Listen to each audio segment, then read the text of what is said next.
The night Clara Whitmore's father gambled her life away, she learned three things: how little she was worth to the world, how loud a room could laugh at her humiliation, and how gold could change hands faster than mercy.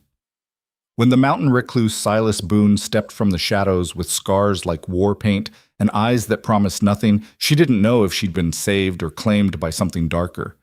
But as cruel hands reached for her and the room held its breath, one truth crystallized: her old life was ending, and whatever came next would be written in blood, snow, and survival. Stay with me through this story of fire and ice, where a woman the world dismissed becomes a legend no one will forget.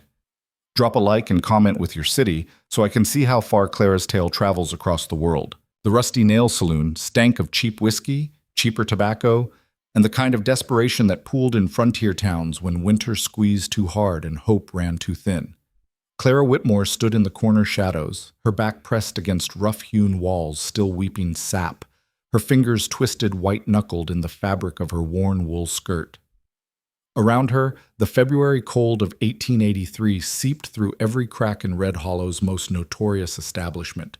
But the heat inside, the press of unwashed bodies, the roar of drunken voices, the fever pitch of men gambling away things they couldn't afford to lose, made the air thick enough to choke on. She'd known this moment was coming, had felt it building like a storm on the horizon for months now, ever since her father, Thomas Whitmore, had started looking at her with that particular calculation in his bloodshot eyes, the same look he gave the plow horse before he sold it, the same look he gave her mother's silver locket before it disappeared into a card game and never came home. Clara was 22 years old, plus-sized in a world that prized the delicate strong in ways no one cared to measure, and worth exactly as much as the debts her father owed. "Another hand!" Thomas slammed his empty glass on the poker table, spraying droplets across the green felt. His voice carried that dangerous edge it always got around the fourth drink, loud enough to convince himself he was still in control, slurred enough to prove he wasn't. "Just one more hand, and I'll win it all back." The five men around the table exchanged glances that ranged from pity to predatory interest. Clara recognized most of them. Jacob Miller, who ran the grain supply and charged interest that could break a man's back. Samuel Yates, whose ranch sprawled across half the valley and whose cruelty to his workers was legendary. Thomas Brennan, the blacksmith with hands like ham hocks and a laugh that sounded like breaking glass. Warren Price, a drifter who'd blown into town 3 weeks ago with too much gold and too many questions no one dared ask. And dealing the cards with mechanical precision, Frank Nolan, who owned the Rusty Nail and everything sordid that happened within its walls. "You got nothing left to bet, Tom," Frank said, not unkindly. He was a businessman first, and broke customers were bad for business. "You're into me for $70, into Sam for another $100, unless you got something else to put on the table." Frank's eyes slid past Thomas, landing on Clara like a physical weight. The room's noise didn't stop exactly, but it changed. Conversations dropped to murmurs. Someone at the bar turned to look. The piano player's fingers stumbled over the keys before finding their rhythm again, but now the melody sounded ominous, a soundtrack to something inevitable. "Now, Frank," Thomas started, but his protest was hollow, already defeated. "Your daughter's of marrying age, ain't she?" This came from Samuel Yates, who leaned back in his chair until the wood creaked protest. He was 50 if he was a day, with a face weathered by wind and meanness in equal measure. His first wife had died under mysterious circumstances. His second had run off in the night and was never seen again. "Strong-looking girl, could work a homestead, bear children, worth something to the right man." Clara's breath caught in her throat. She wanted to run, but her legs had turned to stone. Wanted to scream, but her voice had abandoned her. This was it then, the moment her worst fears crystallized into reality. "Clara's not for sale," Thomas said, but there was no conviction in it. Just the reflexive protest of a man trying to remember what shame felt like. "Everything's for sale, Tom. You taught us that." Yet Jacob Miller pushed his spectacles up his nose, studying Clara like she was livestock at auction. "Question is, what's she worth?" "She's a big girl," Warren Price said, and there was cruel amusement in his voice. "Gonna eat you out of house and home. Need a strong man to handle all that woman." Laughter rippled through the saloon. Not kind laughter, but the ugly sound of men who'd found someone weaker to kick. Clara felt heat flood her face, that familiar shame that had dogged her since childhood. Too big. Too much. Taking up too much space in a world that wanted women small and quiet and easily overlooked. "She's sturdy," Thomas said, and Clara heard him trying to spin weakness into virtue, failure into sales pitch. "Works hard, cooks good, keeps a clean house. She'd make some man a fine wife." "I'll take her." Samuel Yates stood up, his chair scraping loud against the floorboards. "Clear your debt to Frank, and I'll take her off your hands. Legal marriage, all proper-like." Clara's stomach lurched. Samuel Yates. The man who'd buried 2 wives and worked his ranch hands until they broke. The man whose eyes were always cold, even when he smiled. "Sam, that's generous, but—" Thomas hesitated, and Clara hated that she could see him calculating, weighing his love for his daughter against his desperation to escape his debts. But nothing. Yates pulled out a leather purse, counted out bills onto the table. 70 to Frank, 100 to me makes us even. Another 30 because I'm feeling charitable. That's $200, Tom. More than you've seen in months. All you gotta do is sign over the girl. The silence that fell over the rusty nail was absolute. Even the piano had stopped. Clara could hear her own heartbeat, thunderous in her ears, could hear the crackle of the fire in the potbelly stove, could hear the Montana wind howling outside like it was mourning what was about to happen. "Daddy, no." The words came out smaller than she meant them to, a child's plea from a grown woman's throat. "Please." Thomas wouldn't meet her eyes. "Clara, honey, you don't understand. I understand perfectly." Her voice grew stronger, even as everything inside her was breaking. "You're selling me, like I'm a horse or a piece of furniture. Your own daughter." "It ain't like that." But he still wouldn't look at her. "You need a husband anyway. Sam's got a good spread, a solid house." 2 dead wives, Clara cut in, and now there was steel beneath the fear. "Or did you forget about them?" "Watch your mouth, girl." Yates took a step toward her, and Clara saw the flash of rage in his eyes, the promise of what her life would become if she let this happen. "You'll speak respectful to your future husband. I'm not marrying you. You don't get a say." Yates turned back to Thomas. "Well, we got a deal, or not." Thomas Whitmore looked at his daughter for one long moment, and Clara saw everything she needed to know in his face. The calculation, the relief, the cowardice. He'd made his choice before they'd even walked into the rusty nail tonight. "We got a deal." The words hit Clara like a physical blow. Around the room, men shifted and murmured. Some looked uncomfortable. Most just looked entertained. This was the best show they'd had in weeks. Yates grinned, reaching for Clara's arm. "Come here, wife. Let's seal this proper with a kiss." "Get your hands off her." The voice came from the doorway, and it stopped everything.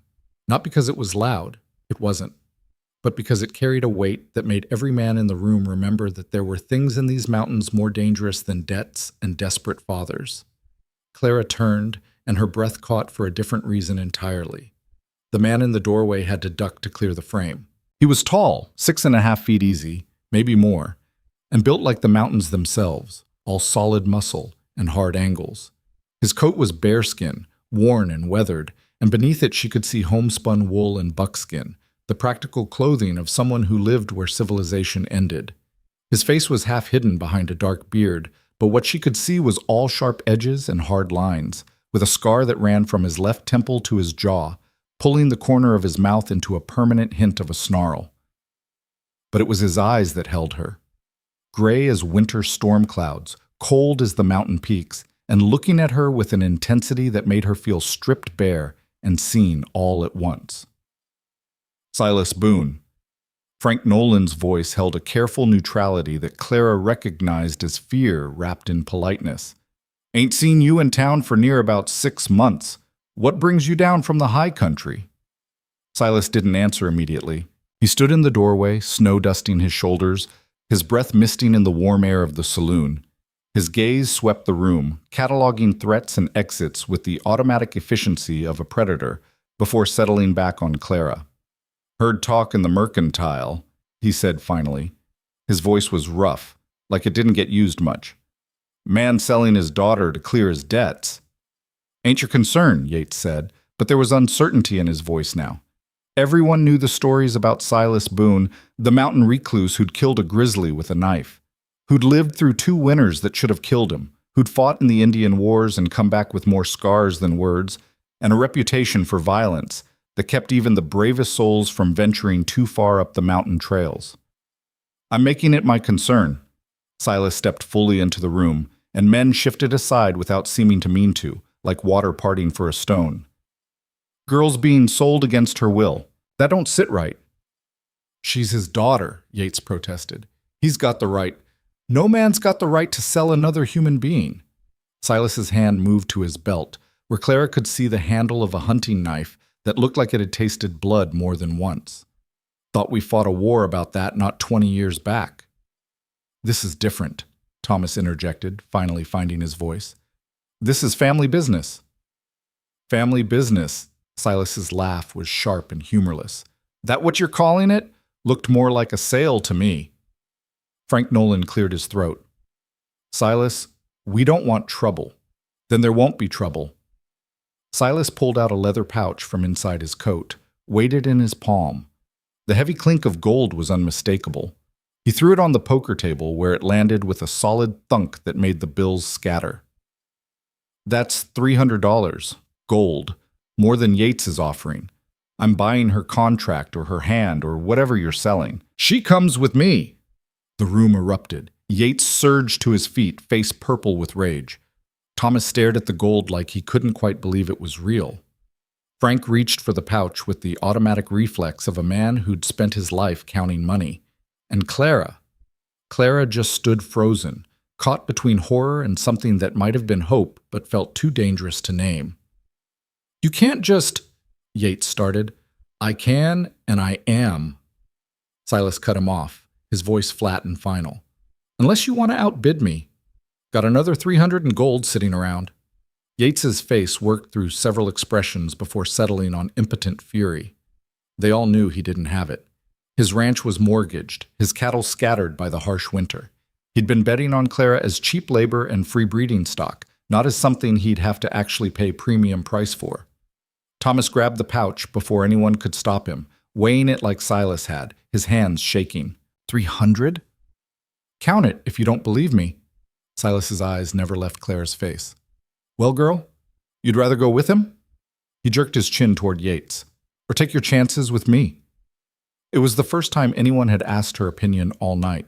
The first time anyone had treated her like she had a choice in what happened to her own life.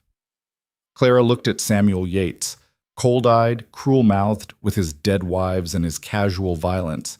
Then she looked at Silas Boone, scarred, dangerous, unknown, but who just offered her something that felt like a choice, even if it was just picking which unknown fate to walk into. You, she heard herself say. I'll go with you.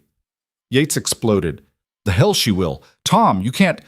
But Thomas was already counting the gold, his fingers fumbling over the coins, and Clara saw the exact moment he stopped being her father and became just another man who'd sold something he couldn't afford to keep. Deal's done, Sam, Frank said, scooping up his share of the money. Girl chose Boone, that's that. Chose? Yates's laugh was ugly. She didn't choose nothing. She's been bought and sold like the property she is. Then I guess we got something in common. Silas moved toward Clara, and she had to tilt her head back to meet his eyes. Up close, she could see that the scar on his face was old, silvered with time, and that his eyes weren't entirely cold. There was something else there, something that might have been understanding. You got belongings? At the boarding house, Clara managed. Not much. Get them. We leave in an hour. Now wait just a damn minute, Thomas started, finally looking up from his gold, perhaps realizing he'd just sold his daughter to a man who was more legend than human, who lived in the high peaks where winter killed the careless and the weak. You got your money, Silas said, and there was finality in it. You got no daughter. That's the deal you made. Live with it. He offered Clara his arm, a gesture so incongruously gentlemanly from this bear of a man that she almost laughed. But she took it, felt the solid muscle beneath the rough fabric, felt the steady calm of someone who'd made a decision and wouldn't be moved from it. As they walked toward the door, the crowd parted like they were dangerous, and maybe they were. The mountain recluse and the sold daughter, making a deal the town would talk about for years. Clara. Thomas's voice stopped her at the threshold. She turned, saw her father standing by the poker table with his gold, looking suddenly small and old and pathetic. "I'm sorry, I had no choice." "Yes, you did." Clara's voice was steady, though her heart was hammering. "You just made it." The cold hit her like a slap when they stepped outside. February in Montana was not kind to the unprepared, and Clara's wool coat was thin, worn through at the elbows, inadequate for real winter. She shivered, and without a word, Silas shrugged out of his bearskin coat and draped it over her shoulders. It was heavy, still warm from his body, and smelled of wood smoke and pine and something wild.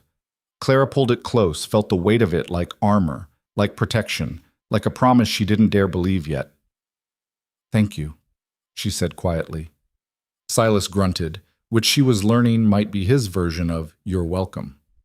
He led her down the frozen mud of Main Street toward the boarding house, his long strides eating up the ground while she struggled to keep pace.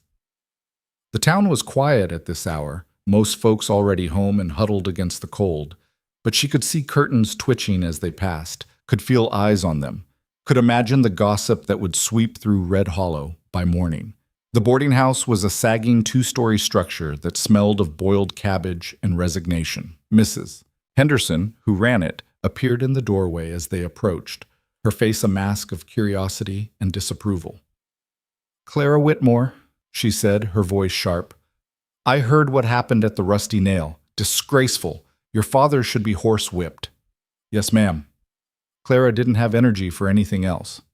"And you," Mrs. Henderson turned her glare on Silas. "Silas Boone. Should have known you'd be involved in something unseemly." "Just collecting what I paid for, ma'am." Silas's voice was flat, unaffected by the judgment. "Girl needs to get her things." "I won't have you in my house," Mrs. Henderson said primly. "Clara can fetch her belongings herself. You wait out here." Silas nodded once, then leaned against the porch railing, apparently content to stand in the freezing night.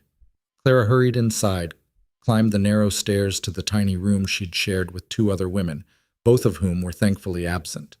Her belongings fit in a single carpet bag, 2 dresses, both worn, with undergarments carefully mended, a hairbrush that had been her mother's, a small Bible, though she hadn't opened it in months, a tin daguerreotype of her mother, young and smiling, before life and Thomas Whitmore had worn her down to nothing.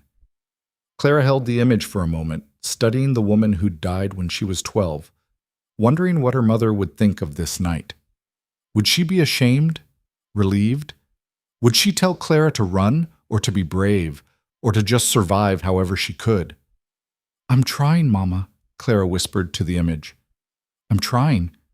She tucked the daguerreotype carefully into the bag, took one last look at the room that had been her refuge for the past 3 years, and walked out. She didn't look back. Silas was exactly where she'd left him, unmoved by the cold or the weight. He took her bag without asking, shouldering it like it weighed nothing, and started walking. Clara followed, her mind spinning with questions she didn't dare ask. Where was he taking her? What did he expect from her? What happened when they reached wherever they were going? Was this rescue or just a different kind of trap? They walked to the edge of town, where Silas had left 2 horses tied outside the mercantile. One was a massive roan stallion that looked like it could carry a bear. The other was smaller, a sturdy mountain pony with intelligent eyes and a patient demeanor. "You ride?" Silas asked. "A little." Clara had learned as a girl before her father sold their horses. "Good. That's Rosie. She's steady. Won't spook easy." Silas helped her mount. His hands on her waist were impersonal, efficient, treating her with the same care he'd shown the carpet bag. Once she was settled, he handed up a thick blanket. "Wrap up. It's 15 miles to the cabin, and it gets colder as we climb." 15 miles. Into the mountains. In the dark. Clara's fear spiked again. But what choice did she have? Go back to the Rusty Nail? To her father's non-existent protection? To Samuel Yates's cruel hands? She wrapped the blanket around herself, and Silas mounted his own horse with the easy grace of someone who'd spent more time in a saddle than in a chair. They rode out of Red Hollow in silence, leaving behind the warm lights of the town, the murmur of voices, the last vestiges of civilization. The trail climbed steadily, switchbacking up the mountainside, and with each turn the temperature dropped and the wind picked up. Clara's thighs burned from gripping the saddle. Her hands went numb even inside her gloves. Her face felt frozen, her breath coming in sharp gasps as the altitude made itself known. But she didn't complain, didn't ask to stop, didn't show weakness. She'd made her choice, and she'd live with it. Silas rode ahead, a dark shape against darker night, occasionally looking back to make sure she was still there. He didn't speak, didn't offer encouragement or explanation, just led her up and up and up into a world of pine and stone and silence. After what felt like hours but was probably less than 2, they crested a ridge, and Clara saw it. A cabin tucked against the mountainside, crude but solid, with smoke curling from a stone chimney and warm light visible through cracks in the shutters. Home. Or prison. She wasn't sure which yet. Silas dismounted, then helped her down. Clara's legs nearly buckled when her feet hit the ground, numb and trembling from the cold and the ride. He steadied her with a hand on her elbow, then led both horses to a small barn while she stood shivering in the yard. The door to the cabin opened, and an old woman appeared, or what Clara first thought was an old woman, until she realized it was just age and weather carved deep. She might have been 50 or 70. It was impossible to tell, with skin like leather and eyes sharp as flint. "So you did it," the woman said, looking Clara up and down. "Bought yourself a wife." "Bought her freedom from worse," Silas corrected, emerging from the barn. "Mary, this is Clara Whitmore." "Clara, Mary Running Deer. She lives 2 ridges over, helps me with trapping. Brought her to make sure everything's proper." Clara understood then. A chaperone.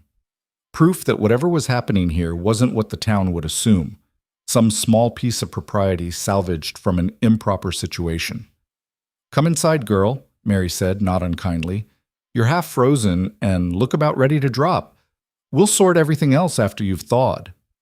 The cabin's interior was exactly what Clara expected.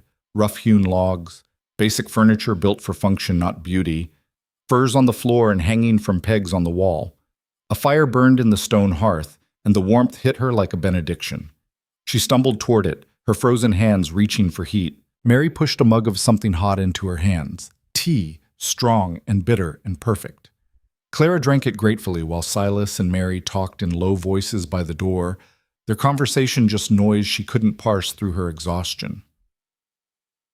"Proper marriage if you're doing this. Not what I paid for. Town won't care about your intentions. Let her choose when she's ready." Clara's eyes were closing, the warmth and the tea and the emotional devastation of the night pulling her under. She felt hands, Mary's, she thought, guiding her to a bed in the corner, felt a heavy blanket being tucked around her, heard voices murmuring reassurances she was too tired to understand. And then, finally, sleep claimed her, dragging her down into darkness where she didn't have to think about fathers who sold daughters, or mountain recluses with scarred faces, or the uncertain future that waited when she woke. Her last conscious thought was simple and devastating. What have I done? The morning came with brutal efficiency. One moment Clara was deep in exhausted sleep. The next she was jolted awake by the sound of an axe biting into wood, sharp, rhythmic, relentless. She opened her eyes to unfamiliar surroundings, momentarily disoriented before memory crashed back. The rusty nail, the poker game, her father's betrayal, Silas Boone's cold gray eyes and colder gold. The mountain ride through darkness. This cabin that was now what? Her home, her prison, her salvation, or her doom? Clara sat up slowly, her body protesting. Every muscle ached from the ride, from the cold, from the tension of holding herself together when everything inside was screaming. The cabin was empty except for her, pale morning light filtering through the shutters, the fire banked but still radiating warmth. She stood on shaky legs, wrapped the blanket around her shoulders, and moved to the window. Through gaps in the wooden slats, she could see Silas in the yard, stripped to his shirt sleeves despite the February cold, splitting logs with the same efficient brutality he seemed to bring to everything. Each swing was precise, economical, splitting the wood clean through with a single strike. Clara watched him for a long moment, trying to reconcile this strange new reality. This was the man who'd bought her last night. who'd paid $300 in gold for reasons she still didn't understand, who'd brought her to this isolated cabin miles from anything that could reasonably be called civilization. The door opened, and Mary entered with an armload of wood and a basket that smelled like fresh bread.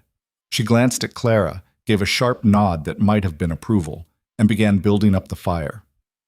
"You're awake. Good. Breakfast in 10 minutes. Then we talk." Mary's voice left no room for argument. Clara found her bag in the corner, pulled out a fresh dress, her other dress, really, since she only owned two, and changed quickly, grateful that Mary kept her back turned to give her privacy. She braided her hair with fingers that still felt clumsy from yesterday's cold, splashed water from a basin on her face, and tried to feel like a person instead of property that had changed hands. Breakfast was simple but substantial. Bread, butter, eggs scrambled with wild onions, coffee so strong it could strip paint. Clara ate mechanically, her stomach a knot of anxiety, while Mary watched her with those sharp, assessing eyes. Silas came in as she was finishing, his presence filling the small cabin, making it feel even smaller. He washed his hands in the basin, poured himself coffee, and sat down across from Clara with the same economy of movement he brought to everything else. "We need to establish some things," Mary said, taking charge of the conversation with the ease of someone used to being obeyed. "First thing, what exactly is this arrangement?" Silas looked at Clara. "What do you want it to be?" The question caught her off guard. "What? You heard me?" His gray eyes were steady on hers. "I paid your father for your freedom, not for you. You don't owe me anything. You want to stay here? You stay. You want me to take you to the next town, give you stake money to start over. I'll do that too. Your choice." Clara stared at him, searching for the trap, the angle, the cruelty that she'd learned to expect from men. But his face was impassive, unreadable, offering nothing but the blunt truth of his words. "I don't understand," she said finally. "You paid $300. "I got $300, Silas interrupted. "Mining claim paid out last year. Money's no use up here. But I saw what was happening in that saloon, and I—" He paused, seeming to search for words. "I couldn't let it stand, so I made it stop. That's all." "That's all."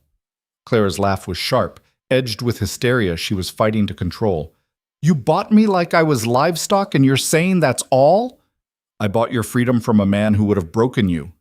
Silas's voice didn't rise, but there was steel underneath. "Samuel Yates. You know what happened to his wives? They died. The first one walked into a door so many times her face was unrecognizable at her funeral. The second one ran away and they found her frozen to death 3 miles from his ranch. Or that's the story Yates tells. Body was never found." Silas leaned forward slightly. "That was your future if I'd walked away. So yeah, I paid $300 to make sure that didn't happen. You want to call that buying you, go ahead. But I call it giving you a choice you didn't have before." The silence that followed was heavy. Mary cleared her throat. "Boy's got a point, even if he's terrible at explaining it. Question stands, Clara. What do you want?" What did she want? Clara had spent so little of her life being asked that question, she barely knew how to answer. She wanted her mother back. She wanted her father to be the man he'd been before drink and debt destroyed him. She wanted to live in a world where women weren't sold to pay gambling debts. But those weren't options on the table. "I don't want to go to another town," she said slowly. "I have no money, no skills anyone would pay for. I'd end up in the same situation, or worse." "And here?" Mary prompted. Clara looked around the cabin, crude but solid, warm, safe. Looked at Silas, dangerous and scarred, but who'd offered her the first real choice she'd had in years. Looked at Mary, who was clearly here to make sure this strange man kept his word. "Here I could work," Clara said. "Earn my keep, pay back the $300 eventually." "Don't need paying back." I need to pay it back," Clara's voice was firm. "I won't be property and I won't be charity. If I stay, I work. Fair exchange." Something that might have been respect flickered across Silas's face. "Fair enough. You can cook?" "Yes." "Clean, mend, preserve food, handle a rifle if you need to?" "I can learn the rifle part." "Close enough." Silas stood, the matter apparently settled in his mind. Cabin needs work. I'm not much for housekeeping. You handle that, plus cooking and the like. We'll call it even. Sound fair? For $300? For staying alive through winter this far up. That's worth more than gold. Mary snorted. He's not wrong. This ain't Red Hollow, girl. This is real mountain living. Winter's not done with us yet. Not by half. You'll earn that $300 just by surviving to spring. Clara looked between them, these two strange people who were offering her something that felt like freedom, even if it came wrapped in isolation and harsh reality. She thought about the alternative. Another town, another man like her father or Samuel Yates, another night at another rusty nail. Then I'll stay, she said. And I'll survive. Good. Silas grabbed his coat. Mary will help you settle in, show you where things are. I've got trap lines to check, won't be back until dark. We'll talk more then. He was gone before Clara could respond, the door closing behind him with quiet finality. She was left alone with Mary, who was studying her with those sharp eyes. You're braver than you look, Mary said finally. Or more desperate. Hard to tell which. Both, Clara admitted. Fair answer. Mary began clearing the breakfast dishes. Come on then, let's see what you're made of. What followed was a crash course in mountain living that made Clara's head spin. Mary showed her the root cellar, dug deep into the mountainside and stocked with preserved vegetables, smoked meat, sacks of flour, and beans and rice. Showed her the spring house where milk and butter stayed cold, the hen house with its 6 hardy chickens, the small barn where Silas kept his horses and Mary's mule. She learned where Silas kept his trapping equipment, his ammunition, his spare rifles. Learned that the crude cabin was actually ingeniously designed, built to withstand the brutal mountain winters, with thick walls chinked with mud and moss, a solid roof weighted with stones, shutters that could be barred against wind and bears. Mary taught her how to bank the fire at night so it would last until morning, how to melt snow for water when the spring ran low, how to tell good wood from bad for burning.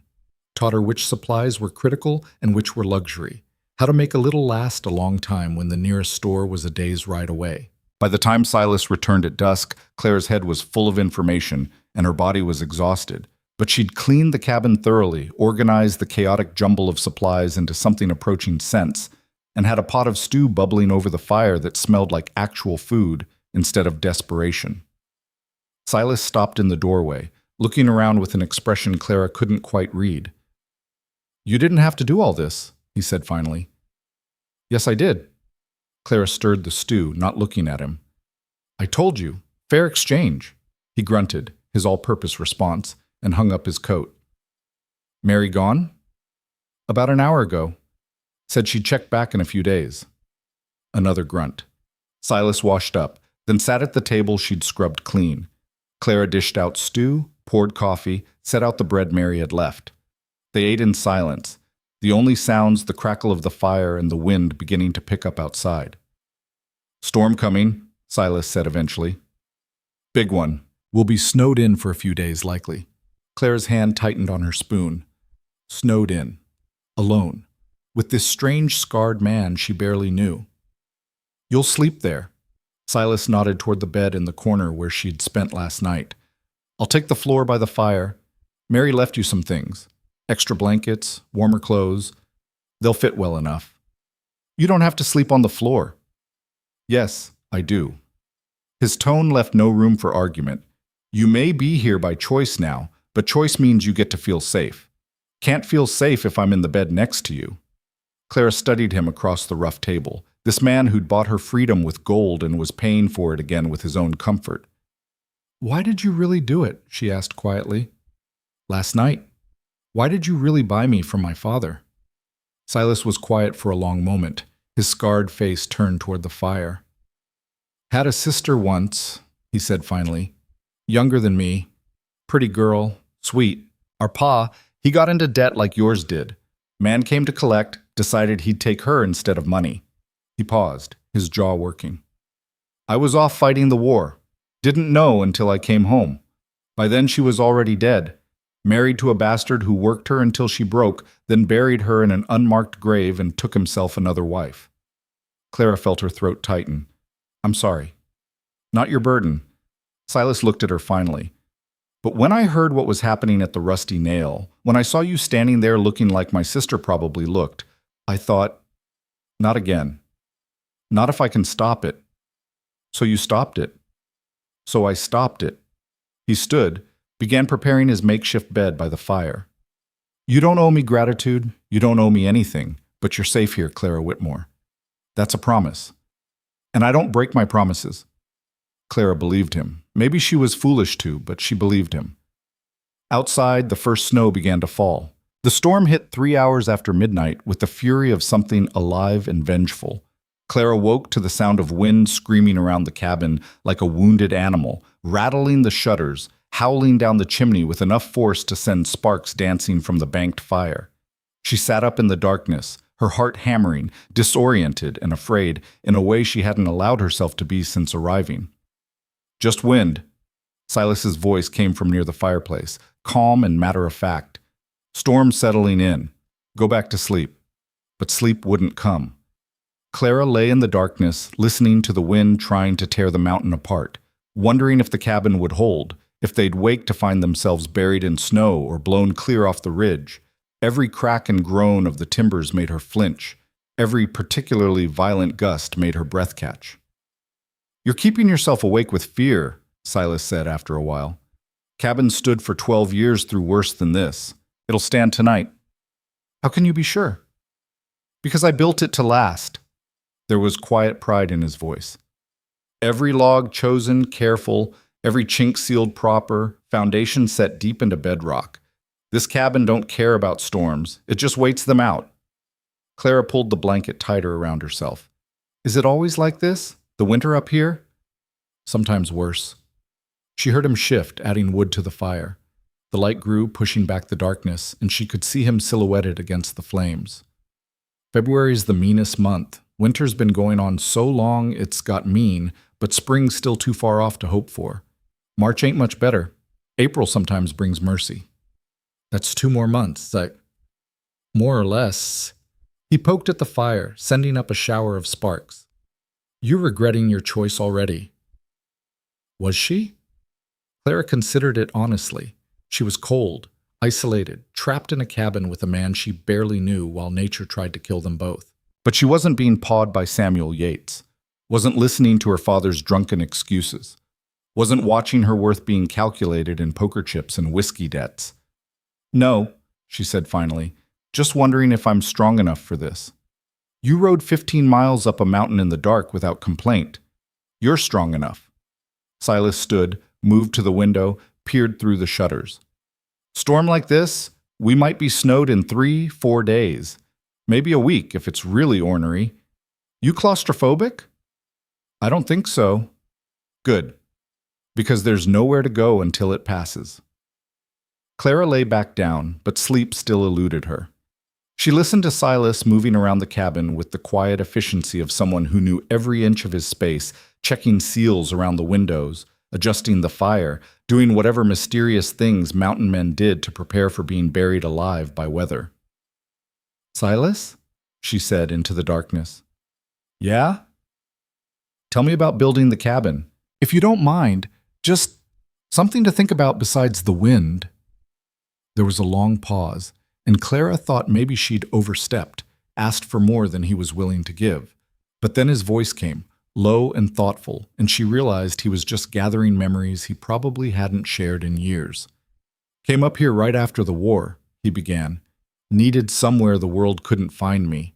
Somewhere I could hear myself think without all the noise and the people and the expectations. Found this ridge in late spring, knew it was right soon as I saw it. Good water, good timber, game trails all around, southern exposure for the cabin so I'd get maximum sun in winter. Clara closed her eyes, letting his voice anchor her against the storm. Spent that whole first summer just cutting and preparing logs. Had to be perfect. Too green and they'd warp, too dry and they'd crack. Each one had to be straight, strong, without rot or beetle damage. Took me 4 months just to get enough for the walls. That's a long time. Building right takes longer than building fast. But building right means you're still alive when the wind tries to tear you apart. He added more wood to the fire. Foundation was the hardest part. Had to dig down through topsoil, through clay, all the way to bedrock. Took me 3 weeks with just a shovel and a pickaxe. But once I hit that solid stone and set the first cornerstones, I knew this cabin would outlast me. Clara found herself relaxing despite the storm, drawn into the story of how this rough sanctuary had come to be. Raised the walls slow, careful, every log notched perfect so they'd lock together, every gap chinked with mud and moss so the wind couldn't find its way through. Made mistakes, had to tear down and rebuild more than once, but each mistake taught me something, made the next part better. Were you alone the whole time? Mostly. Mary came by once or twice, brought supplies, told me I was crazy for building this far up. She was probably right. There was a hint of amusement in his voice. But crazy's better than dead, and down in the towns I was dying bit by bit. Up here, even when the work was brutal and the loneliness was crushing, at least I was alive. The wind screamed particularly hard, and Clara felt the cabin shudder but hold. Silas was right. It was built to last. Took me until first snow to finish, he continued. Roof was the last part. Had to race the weather. Laid the rafters, pegged them solid, covered them with split shakes and tar paper, and weighted the whole thing with stones. Finished 3 days before the first big storm hit. Sat in here that first night, listening to the wind just like we are now, wondering if I'd done it right, or if I'd wake up dead. But you didn't. But I didn't. She heard the smile in his voice. Woke up warm and dry with snow piled 6 feet against the door, and I knew I'd done it. Built something that would stand. Something that was mine, that I'd made with my own hands and my own sweat. First thing I'd built in years that wasn't meant for killing. Clara understood then. This cabin was his redemption, his way back from whatever darkness the war had carved into him. Every log was a prayer, every chink was healing, every storm survived was proof that he could survive anything. Thank you, she said quietly. For what? For building it strong enough to hold us both. Silas didn't answer, but she heard him settle back down by the fire, and somehow in the sharing of his story, the storm outside seemed less terrifying and the darkness less absolute. When Clara finally slept, it was to dreams of careful hands raising walls against chaos, of stones set deep in bedrock, of shelter built from will and timber, and the stubborn refusal to break. She woke to silence so complete it was disorienting. The wind had died sometime in the early hours, leaving behind a hush that felt almost sacred.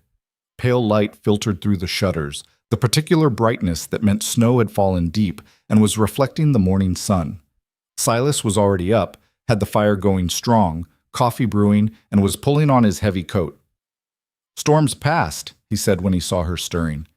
"Need to dig us out, check the barn, make sure the animals made it through. You stay inside, keep warm." But Clara was already getting up, pulling on the warmer clothes Mary had left. Thick wool pants that were too big in the waist but could be belted, a heavy flannel shirt, wool socks that actually kept her feet warm. "I'll help." "No need. I said I'd earn my keep." She met his eyes steadily. "That doesn't mean just when it's convenient." Something shifted in his expression. Not quite approval, but close. He nodded once, tossed her a pair of heavy gloves and a knit cap. "Then let's see what we're dealing with." He opened the door, and Clara's breath caught. Snow had drifted against the cabin nearly to the roof's edge, a wall of white that glittered in the morning sun.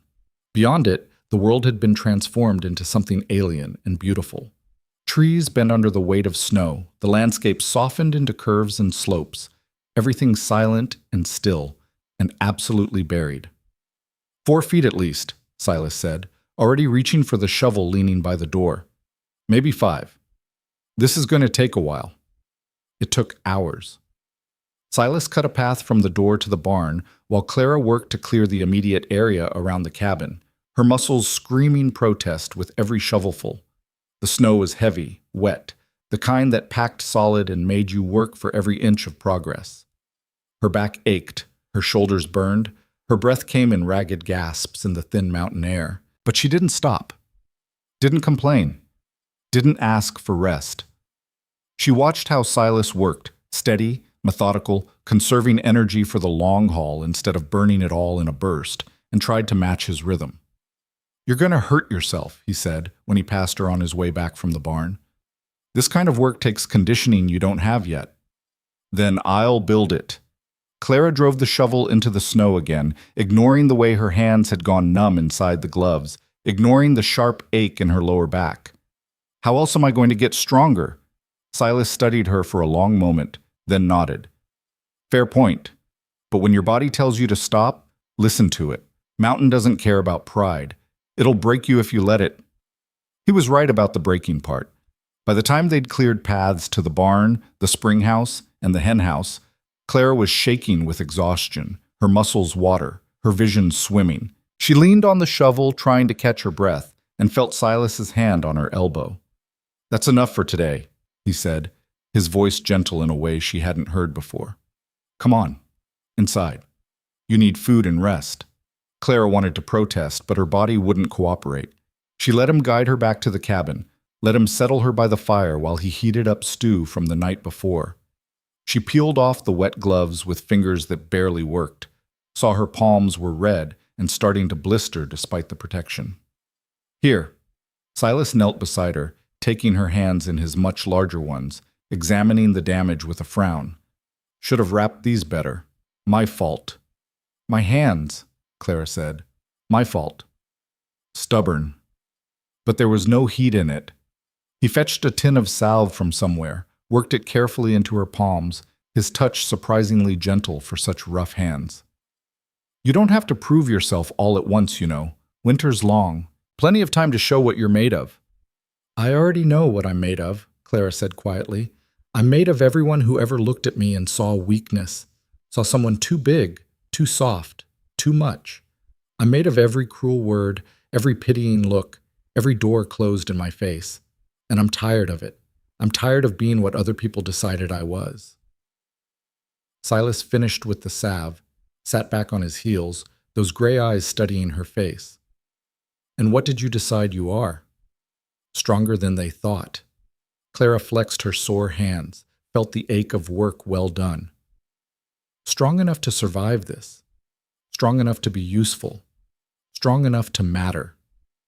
You already matter. Silas stood, went to dish out the stew. But I understand the need to prove it to yourself. Just don't kill yourself doing it. They ate in companionable silence, and Clara felt something settling in her chest. Not quite belonging, not yet, but the beginning of it. The sense that maybe, just maybe, she'd found a place where her strength was valued more than her appearance, where her will mattered more than her size, where she could build something real from the wreckage of her old life. The days that followed fell into a rhythm that was both brutal and oddly comforting. Silas checked his trap lines when the weather allowed, sometimes gone from dawn to dusk, sometimes overnight if he went to the far reaches of his territory. When he was gone, Clara worked to transform the cabin from a functional space into something approaching a home.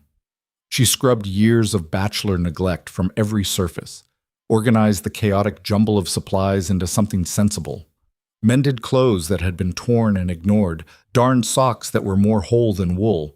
She learned to bake bread in the Dutch oven buried in coals, to make coffee strong enough to strip rust, to stretch meager supplies into meals that actually tasted like something. And slowly, so slowly she almost didn't notice, the mountain began teaching her its lessons.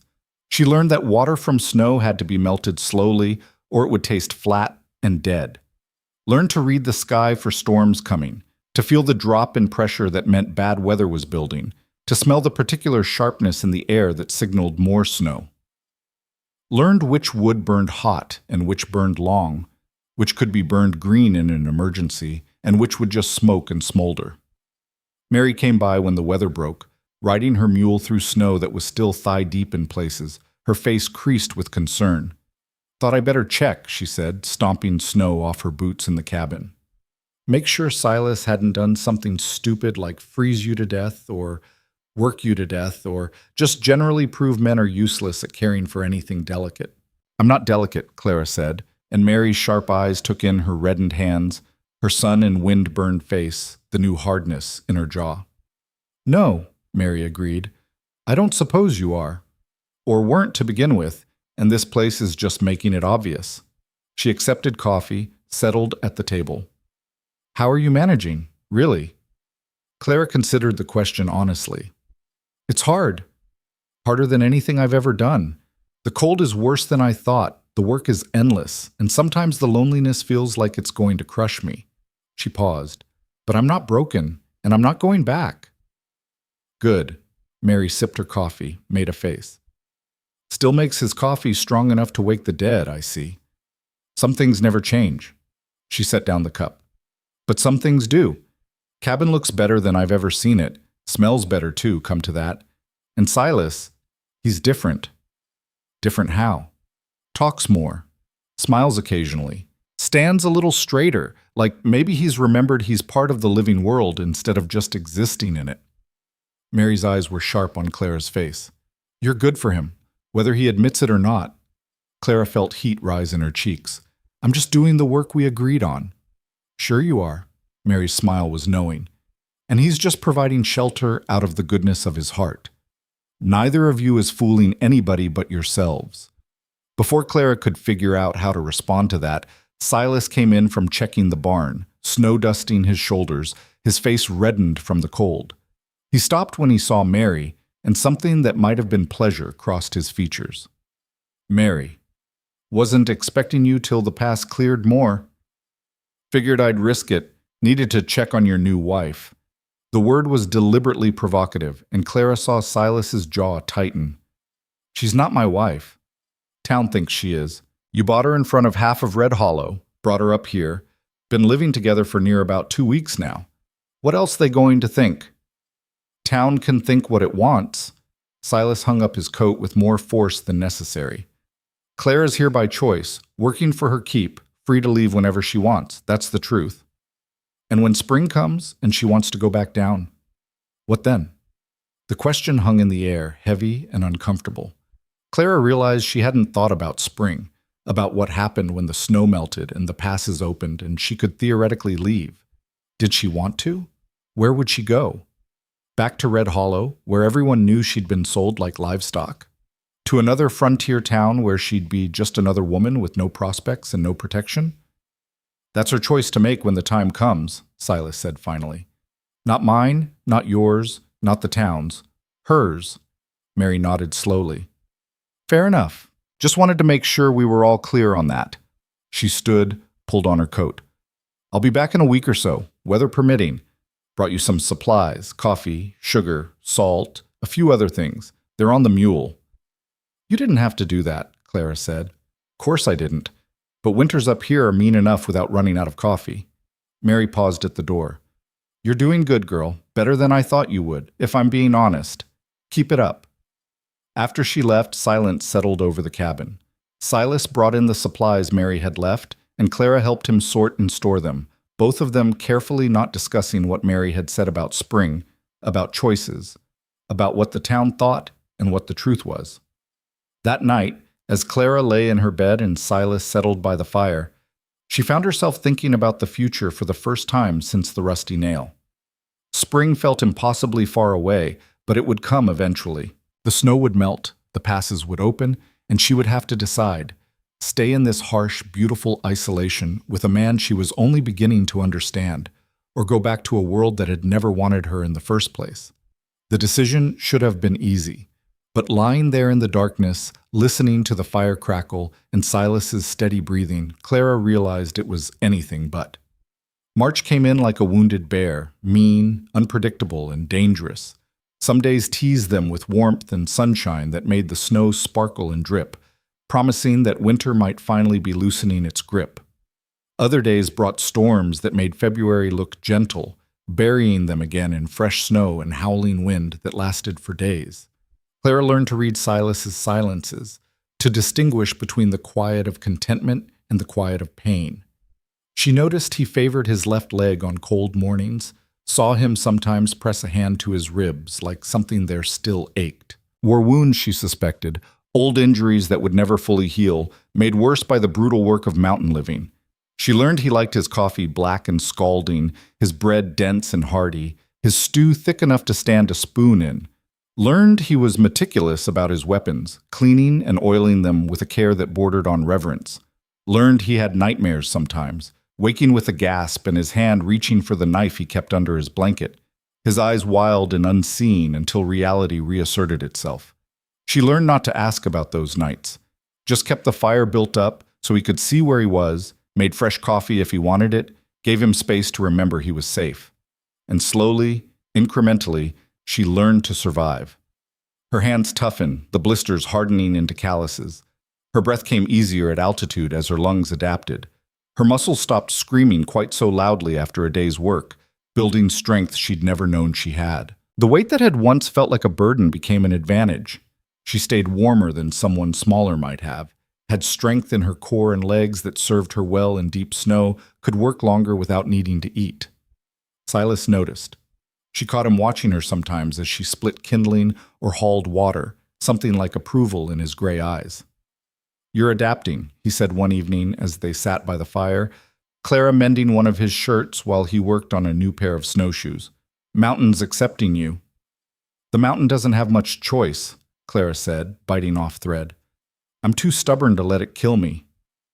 "Stubborn's kept more people alive than sense ever did." He bent one of the wooden frames, testing its flexibility. "Though sense helps too." "You think I don't have sense?"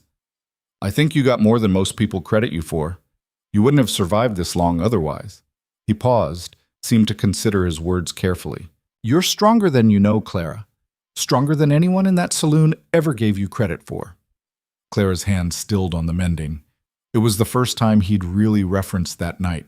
The poker game, the sale. They saw what they wanted to see, someone weak, someone worthless. Their blindness doesn't make it true. "No." Clara looked at him across the firelight. "But it made me believe it for a long time. Made me think maybe they were right. Maybe I was useless and unwanted and too much of everything wrong." Silas set down the snowshoe frame, met her eyes directly. "You want to know what I see?" Clara wasn't sure she did, but she nodded anyway.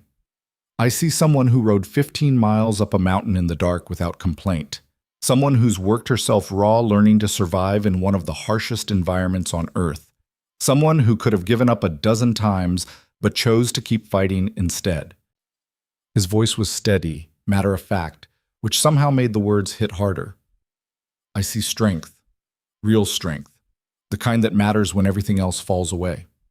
Clara felt something break open in her chest, some long-held knot of shame and self-doubt loosening just slightly. "Thank you," she managed. "Just telling the truth." Silas went back to his work, apparently considering the matter settled. But Clara sat there holding his shirt, those words echoing in her mind, and felt something shift in how she saw herself. Maybe he was right. Maybe she was stronger than she'd ever allowed herself to believe. Maybe survival wasn't just about enduring, it was about proving to yourself that you could.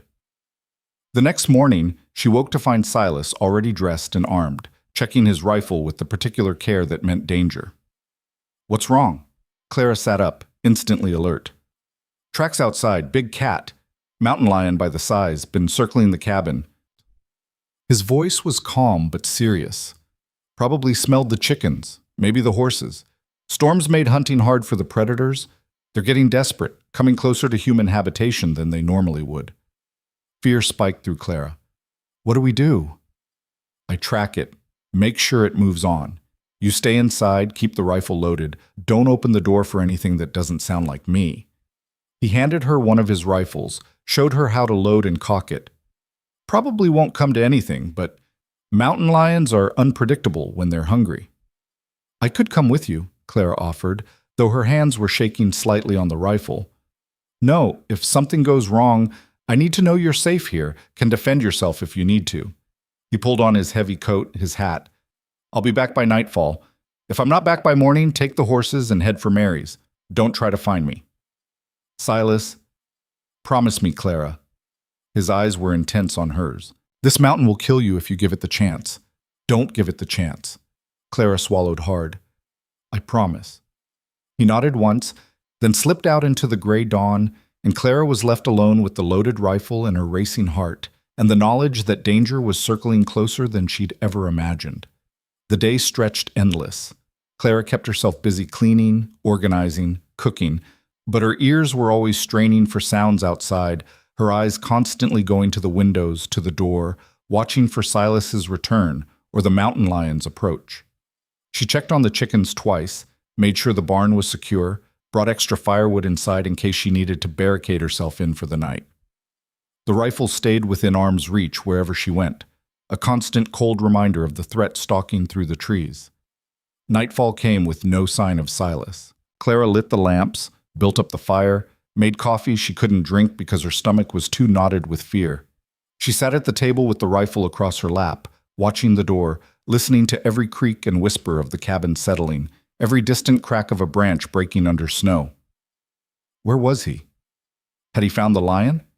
Had something gone wrong? Was he lying hurt somewhere in the snow while she sat here safe and useless? The knock at the door made her jump, her hands tightening on the rifle. "Clara, it's me.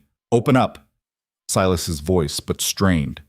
Clara rushed to the door, threw back the bolt, and gasped. He was leaning heavily against the door frame, his face gray beneath his beard, his left arm clutched against his ribs. Blood stained his coat, dark and spreading, and his breath came in short, pained gasps. "Caught up to the cat," he said through gritted teeth. "Killed it, but it got a piece of me first. Need help getting inside." Clara dropped the rifle, grabbed his right arm, half carried him to the chair by the fire. "How bad?" "Bad enough." He winced as she helped him shrug out of his coat. Beneath it, his shirt was soaked with blood from 3 parallel gashes across his ribs, deep enough that Clara could see muscle beneath. "Claws caught me when I got too close. My own damn fault." Clara's hands shook as she fetched water, clean cloth, the bottle of whiskey Silas kept for emergencies. She'd never done this before, never treated a serious wound, but there was no one else. Mary was miles away and unreachable. It was just her, and Silas was bleeding, and she had to figure it out or he might die. "Talk me through it," she said, surprised by how steady her voice sounded. "Tell me what to do." And he did, his voice tight with pain but clear, walking her through cleaning the wounds with whiskey that made him hiss and curse, stitching the deepest gash with needle and thread sterilized in flame, bandaging everything tight to stop the bleeding. Clara's hands steadied as she worked, finding a competence she didn't know she possessed, doing what needed to be done because there was no other choice. When it was finished, Silas's face was white and sheened with sweat, but the bleeding had stopped and the wounds were clean and closed. "You did good," he managed. "Real good." "Don't ever do that again," Clara said, and her voice shook now that the crisis had passed. "Don't go after mountain lions alone. Don't come back bleeding and half dead. Don't—" Her voice broke. Silas reached out with his good hand, caught hers. "I'm sorry. You're right. Was stupid and reckless. Won't happen again." Clara gripped his hand hard, feeling the calluses, the strength, the warmth that proved he was alive. "You better mean that." "I do." He smiled slightly, though pain creased his features. "Can't have my best worker worrying herself sick every time I leave the cabin." "Best worker?" Despite everything, Clara felt herself smile. "I'm your only worker." "Still the best?" His thumb brushed across her knuckles. "Thank you, Clara, for keeping your head, for helping me, for being stronger than you think you are." Clara looked at their joined hands, at this dangerous, damaged man who'd saved her from one fate and was teaching her to survive another, and felt something warm unfold in her chest that had nothing to do with the fire and everything to do with the choice she knew she'd already made, even if spring was still weeks away.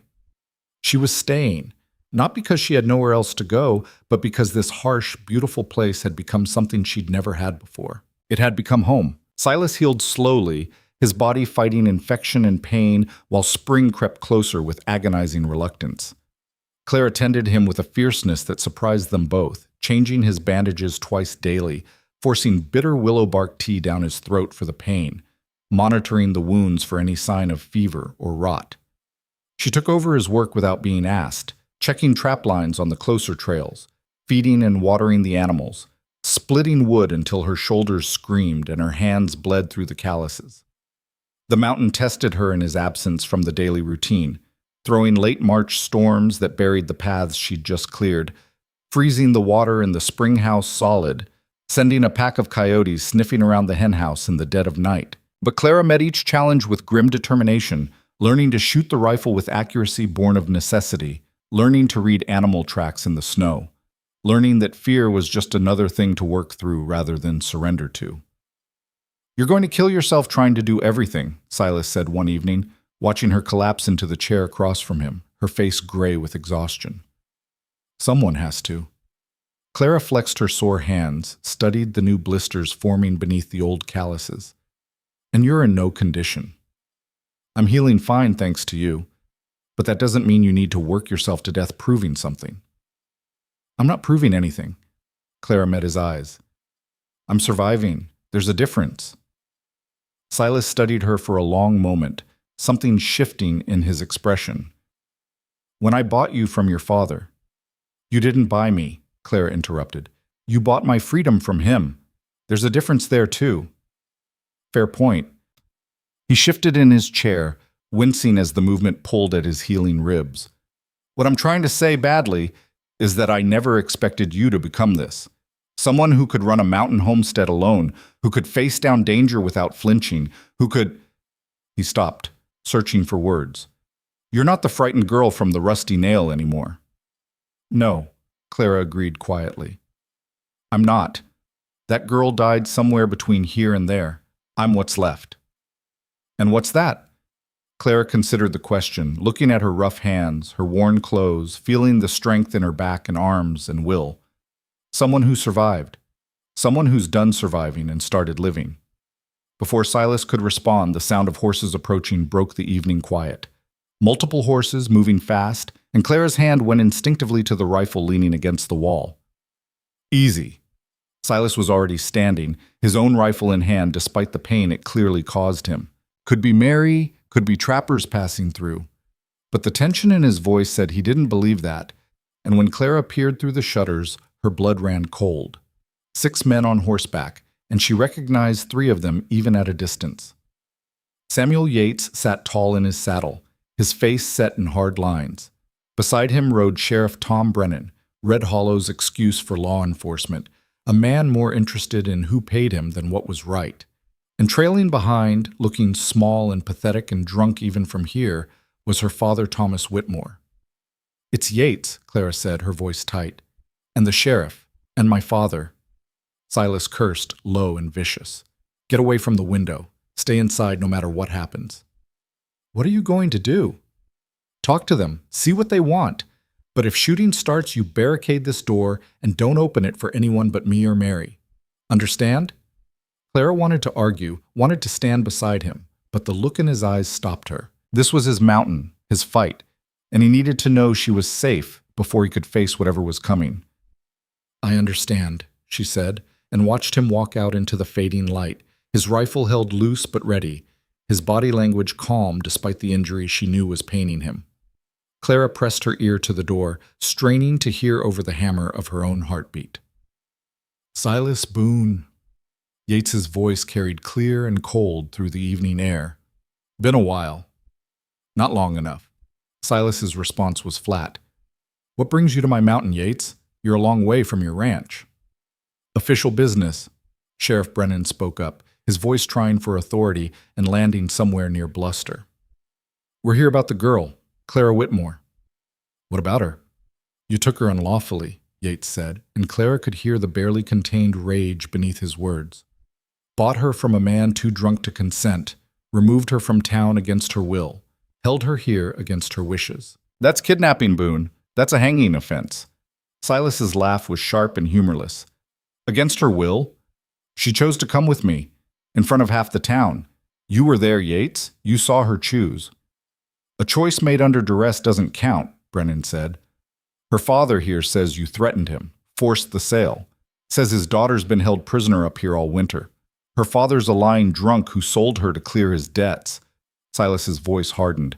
And you know it, Brennan. You were in the Rusty Nail that night. You saw what happened. I saw a transaction that looked questionable at best. Brennan shifted in his saddle. Look, Boone, I don't want trouble. Just let us see the girl, confirm she's all right, and we can all go home peaceful.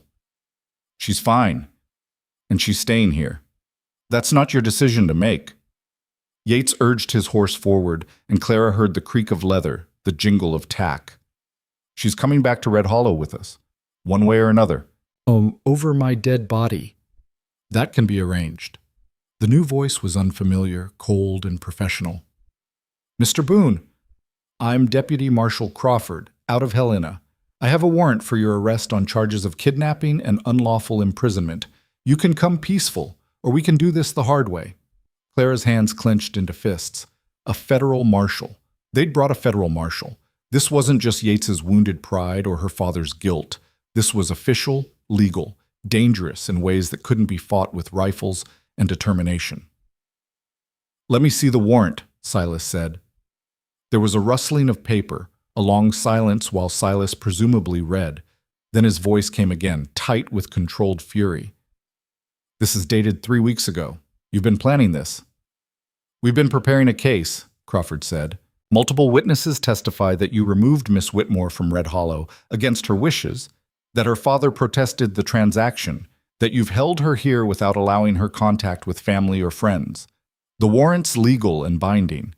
Now, you can surrender peacefully, or—" The explosion of gunfire cut him off.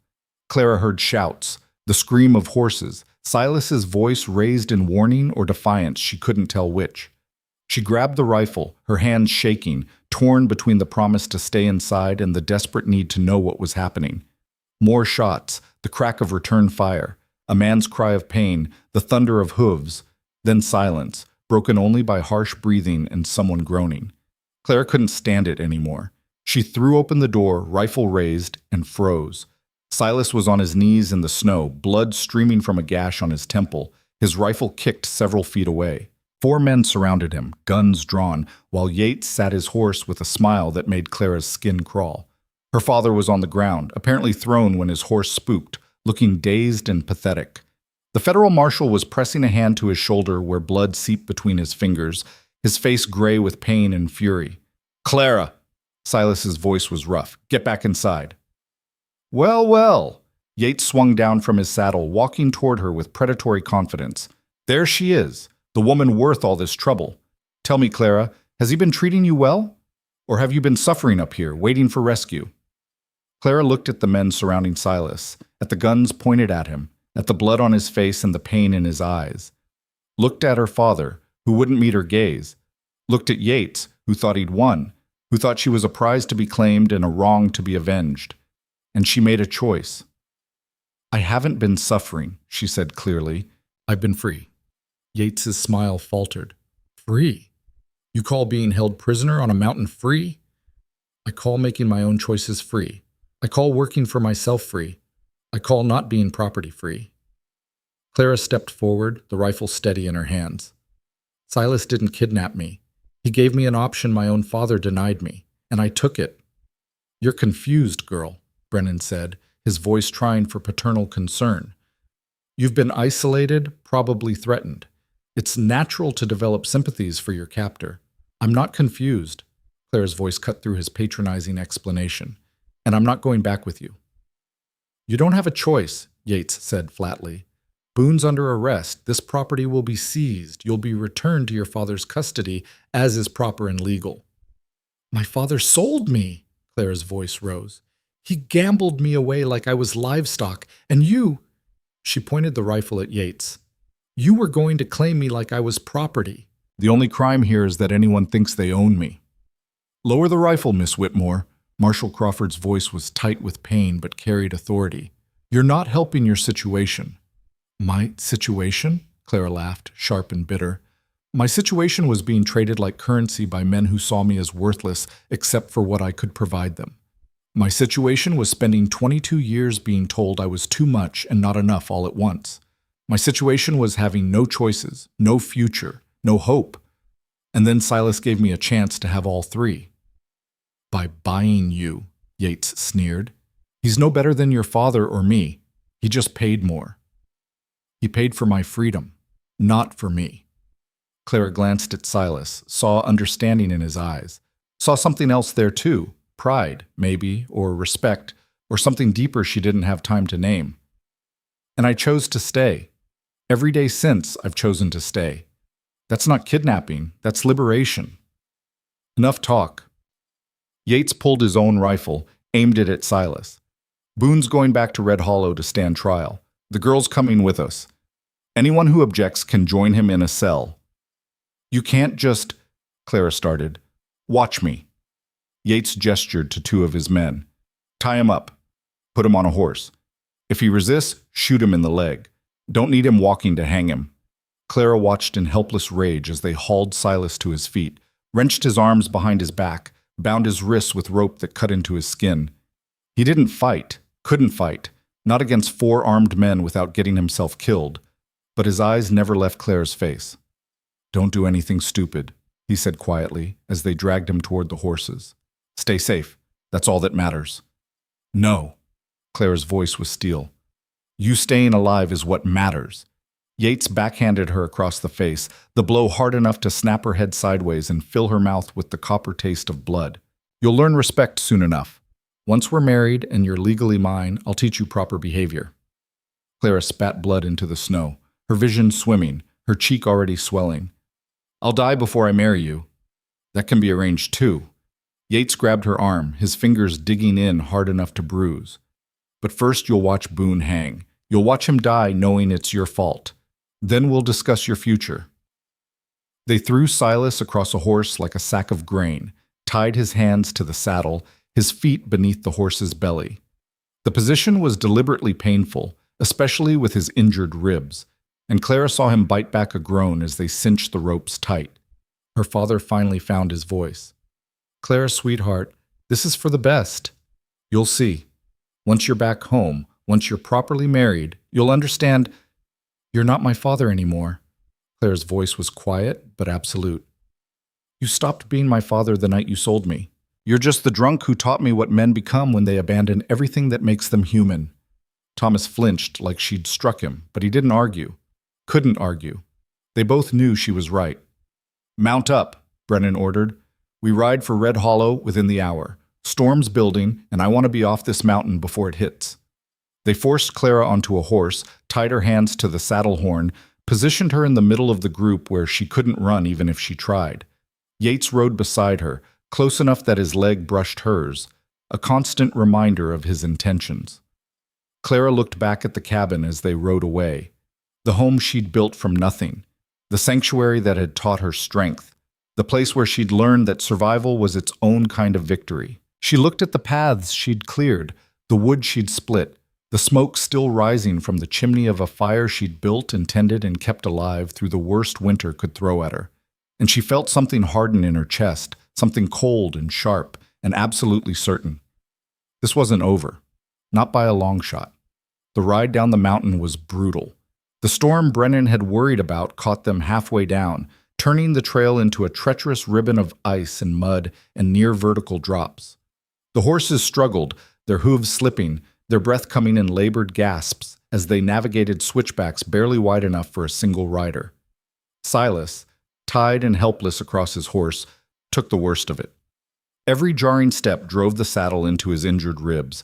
Every slip in recovery threatened to throw him completely.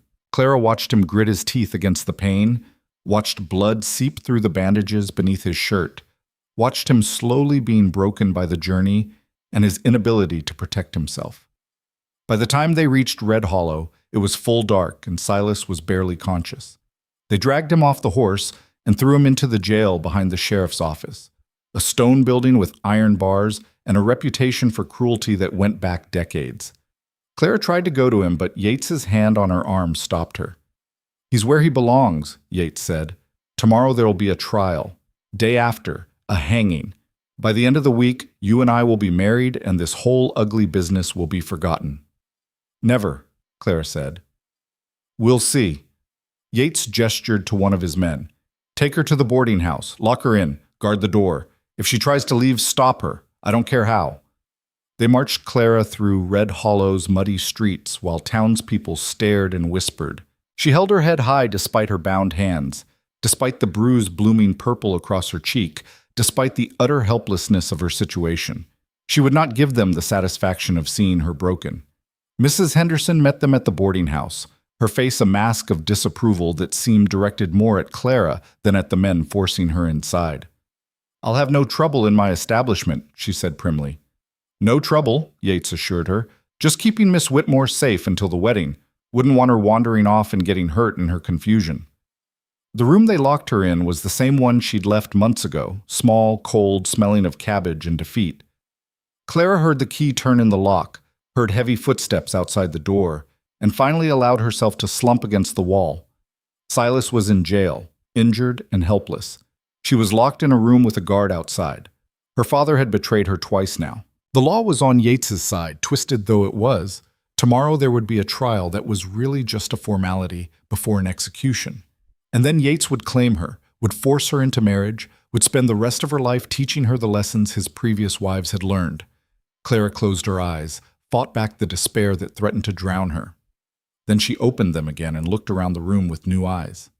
Not a prison, a starting point. She had survived a mountain winter, had learned to shoot, to track, to work until her body screamed and then keep working, had stitched up a man's torn flesh and kept him alive through fever and pain, had faced down mountain lions and blizzards and the crushing loneliness of isolation. She had not survived all that just to surrender now. Clara moved to the window, examined the frame. Old wood, warped by years of weather. The nails holding it shut were rusted, the paint cracked. She pressed against it experimentally and felt it give slightly. She had no weapons, no supplies, no plan beyond a growing determination that she would not let this stand. But she had something more valuable than any of that. She had become someone who did not quit. Clara wrapped her hand in the thin blanket from the bed, gripped the window frame, and began to work it back and forth, slowly widening the gap, feeling the old wood start to splinter. Outside, she could hear the guard's footsteps, regular and pacing. Inside, the window creaked and groaned, but slowly, infinitesimally, began to give. This would take hours, maybe all night. But she had all night. And she had something Yates and her father and every man who'd ever underestimated her didn't have. She had nothing left to lose. The window finally gave way near 3 a.m, the frame cracking with a sound that seemed impossibly loud in the quiet night. Clara froze, listening for the guard's reaction, but he'd apparently dozed off or wandered away because no alarm was raised. She squeezed through the narrow opening, her body barely fitting, the rough wood scraping her arms and catching her dress.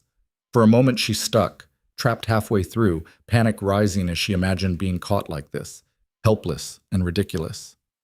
But she thought of Silas tied to that horse, of the noose waiting for him, of Yates's cold eyes and colder intentions, and she forced herself through with a final desperate heave that left her dress torn and her arms bleeding but free. Clara dropped into the alley behind the boarding house, landing in mud that soaked through her boots. She crouched there for a moment, listening, but the town was silent. Red Hollow slept, unaware that the woman they dismissed as weak and worthless was moving through the darkness with purpose. The sheriff's office was on the far side of town, separated from the boarding house by Main Street and too much open ground to cross unseen.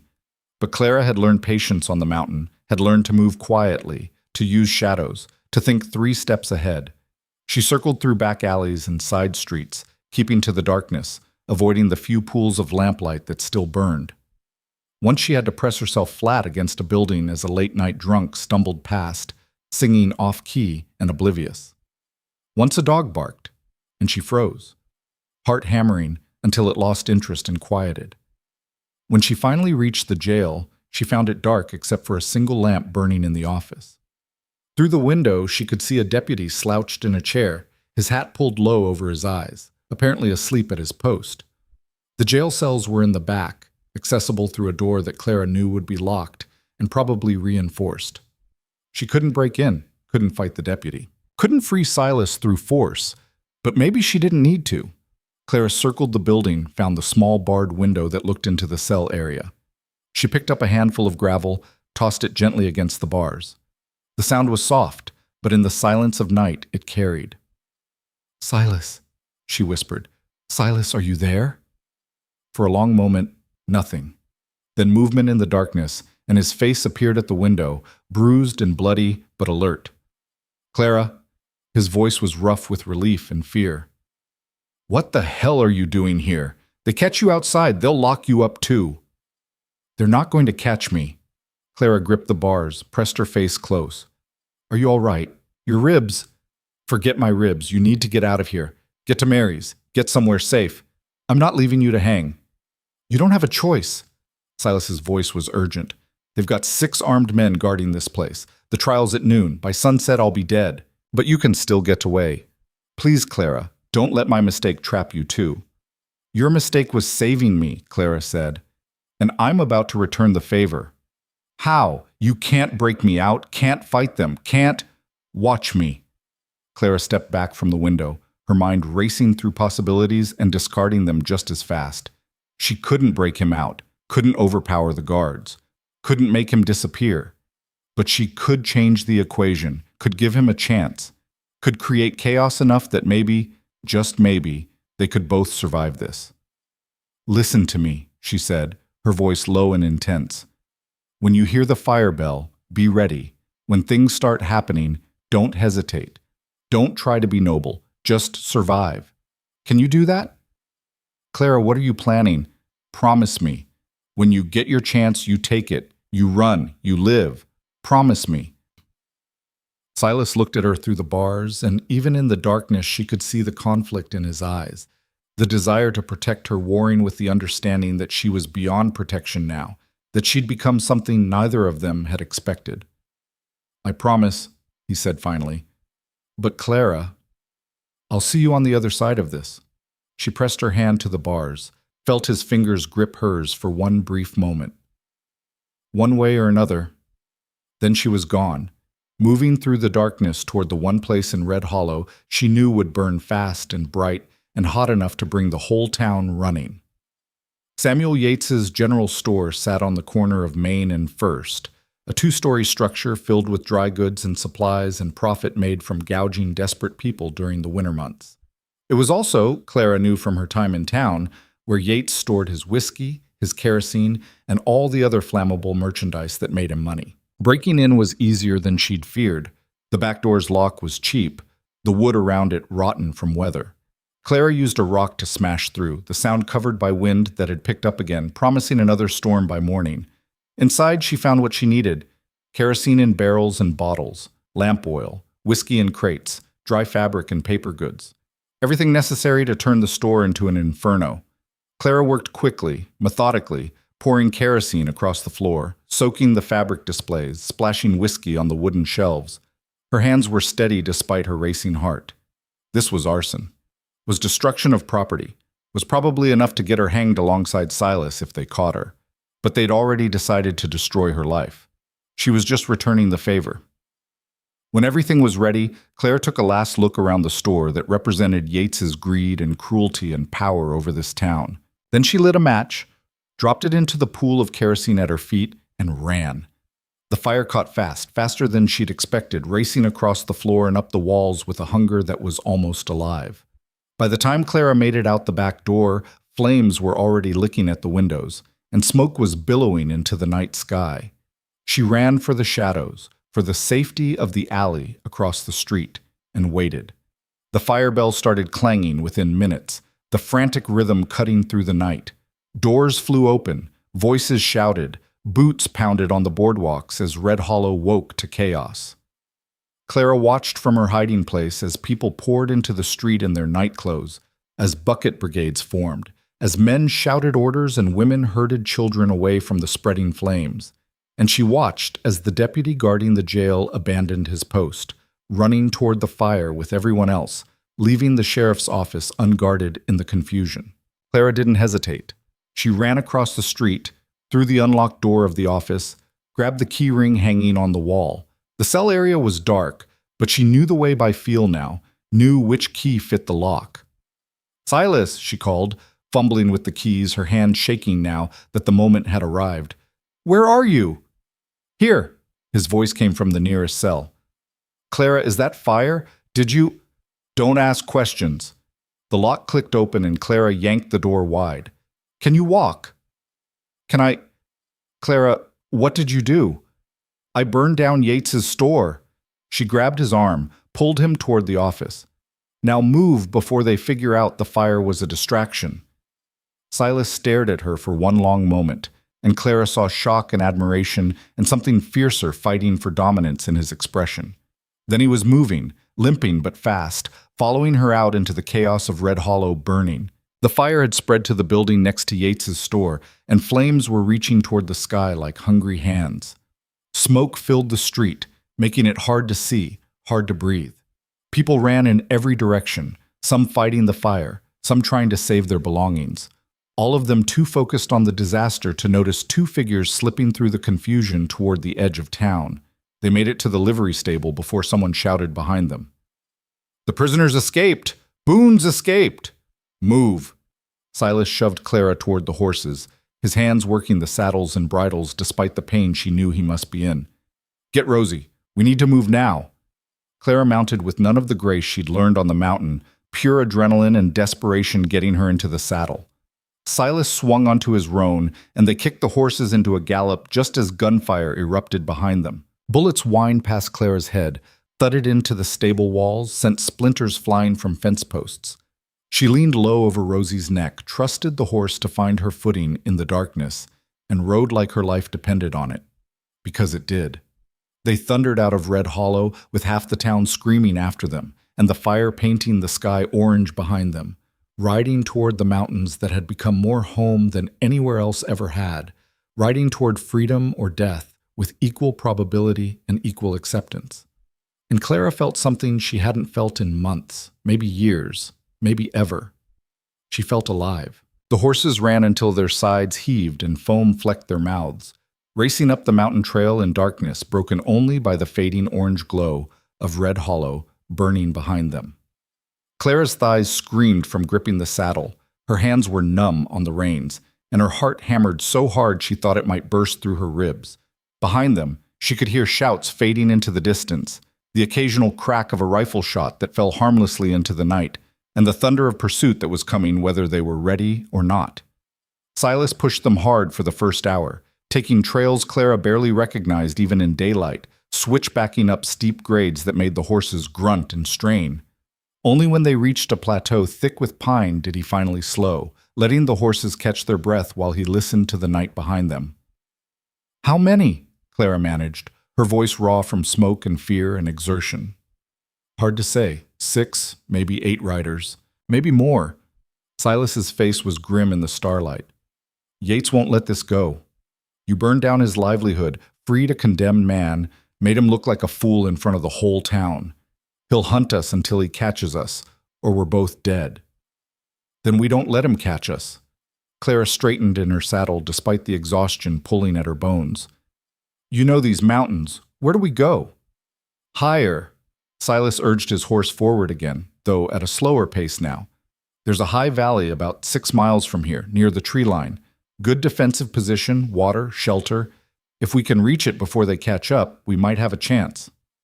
"And if we can't?" Silas looked at her, and Clara saw the truth written plain in his scarred face. "Then we make our stand wherever we are and hope we take enough of them down to make the rest think twice."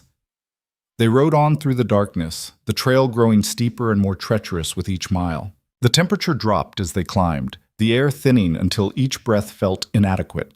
Clara's dress was torn and inadequate for the altitude, her boots soaked through from snowmelt, her exposed skin burning with cold. But she didn't complain, didn't ask to stop, didn't show the weakness that was eating at her edges. Dawn found them still climbing, the sky lightening to gray and then pale gold behind the peaks. In the growing light, Clara could see how badly Silas was suffering. His face was gray beneath his beard, his breathing labored, fresh blood seeping through his shirt where the rough ride had reopened his wounds. He swayed slightly in the saddle, catching himself with visible effort. "Silas, you need to rest." "Can't. They're too close." He pointed down the slope and Clara's stomach dropped. In the distance, moving up the trail like a dark serpent, she could see them. 8 riders? Maybe more. Spread out in a hunting formation that spoke of experience and determination. Even at this distance, she could make out Yates in the lead, sitting his horse like vengeance incarnate. "How long until they catch us?" Clara asked. "An hour. Maybe less if we have to slow down." Silas studied the terrain ahead with tactical assessment. But there's a narrow defile about a mile ahead, barely wide enough for 2 horses. Rocky walls on both sides, no way around. If we can get through it and trigger a rockslide behind us, we might buy ourselves enough time to reach the high valley. And if we can't trigger a slide, then we'll be trapped in a bottleneck with armed men on both sides.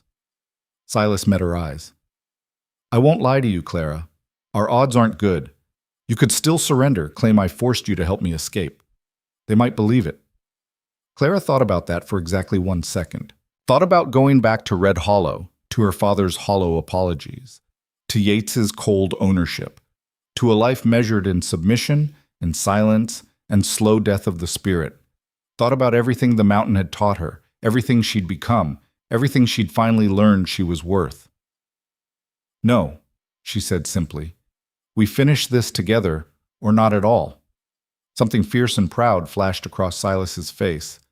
Then let's make them earn it. He kicked his horse into motion again. Stay close.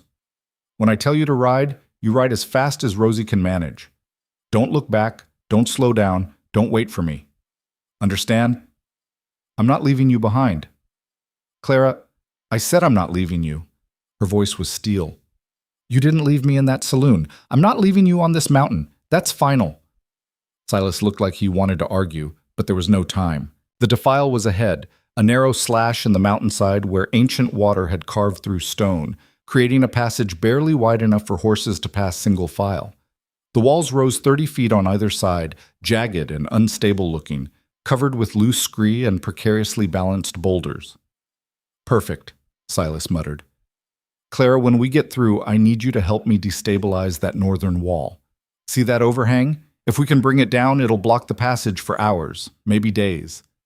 They pushed through the defile, the horses' hooves echoing off stone walls, Clara's breath coming fast and shallow in the confined space. Every instinct screamed that this was a trap, that they were making themselves vulnerable, but Silas was right. It was their best chance. They emerged on the far side just as the first of their pursuers entered the defile behind them. Now! Silas was already off his horse, grabbing his rifle, aiming up at the unstable overhang. Shoot at the base of that formation where it meets the wall. We need to break the support. Clara dismounted, grabbed the rifle Silas had stolen from the jail, and did as he said. The recoil nearly knocked her backward, the sound deafening in the confined space. Rock chips flew from the wall, but the overhang held. Again! Silas fired, his shot more accurate than hers, striking exactly where the formation met solid rock.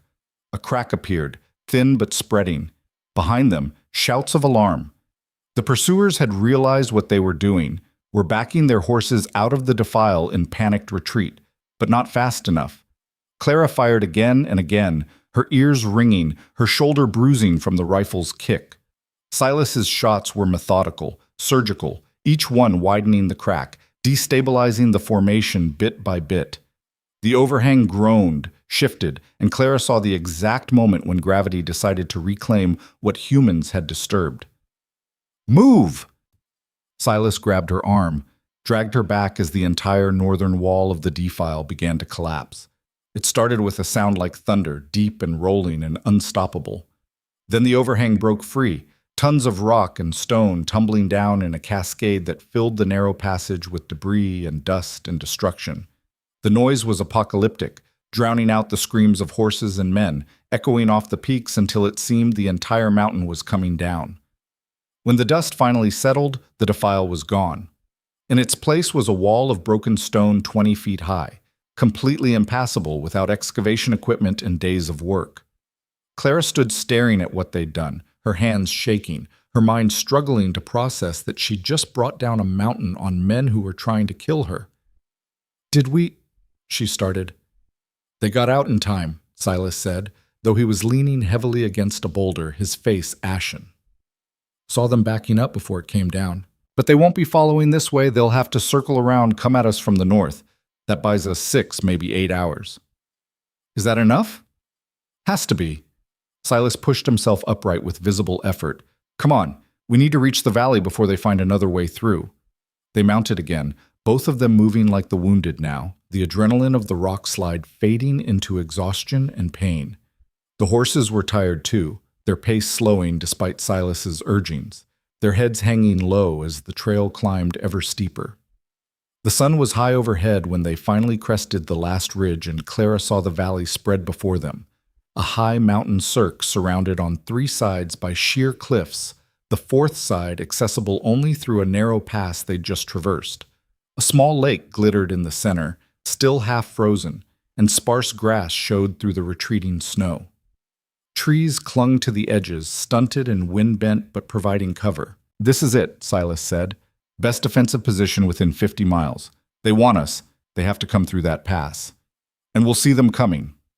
He was right. From the valley floor, they'd have clear sight lines to the pass, plenty of time to prepare, natural fortifications in the rocks and trees. It was as close to a fortress as nature provided, but it was also a trap. One way in meant one way out, and if Yates brought enough men, brought enough guns, they could simply wait at the pass and starve Clara and Silas out. "How long can we hold here?" Clara asked. Silas dismounted, nearly fell, caught himself against his horse. "Long as we need to. There's game in the valley, water from the lake, shelter in the caves along the north wall. We could last weeks if we had to." "And them?" "They'll get cold, get hungry, get tired of waiting." Silas unsaddled his horse with movements that were becoming increasingly uncoordinated. "Men like Yates, they're not used to suffering. Eventually they'll give up or make a mistake. Either way, we survive." "Silas?" Clara moved to his side, saw the fresh blood on his shirt had spread, saw the way he was holding his ribs. "You're hurt bad. We need to tend those wounds before anything else. We need to set up defenses. We need you alive to man those defenses." Clara's voice was firm. "Sit down. Let me see." For once, Silas didn't argue. He sank down onto a flat rock, and Clara carefully peeled back his shirt, hissing at what she found. The wounds from the mountain lion had reopened completely, the stitches torn through, the flesh angry and inflamed, fresh blood mixed with fluid that looked suspiciously like infection. "This is bad," she said quietly. "I know." Silas's voice was tight with pain. "But there's nothing for it now. We do what we can and hope it holds." Clara used water from the lake to clean the wounds, her hand steady despite her racing heart. She had limited supplies, some clean cloth torn from her already ruined dress, the salve Silas had brought in his saddlebag, her own determination to keep him alive. She worked as carefully as she could, restitching where possible, bandaging tight to stop the bleeding. "You learned well," Silas said through gritted teeth. "Mountains made you capable." "Mountains made me desperate." Clara tied off the last bandage. "But I'll take desperate over helpless any day." She helped him into a cave along the north wall, not deep, but enough to provide shelter from wind and observation.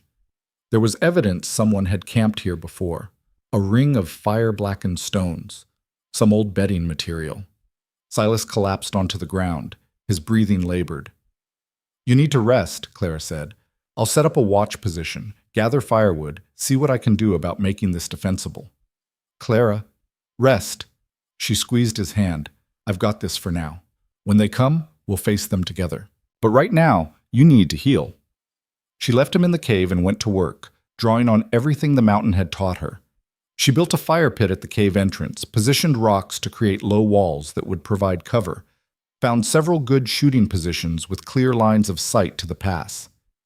She gathered deadfall wood for fuel, filled their canteens from the lake, even managed to set a snare that might catch a rabbit by nightfall. The sun was setting when she heard horses.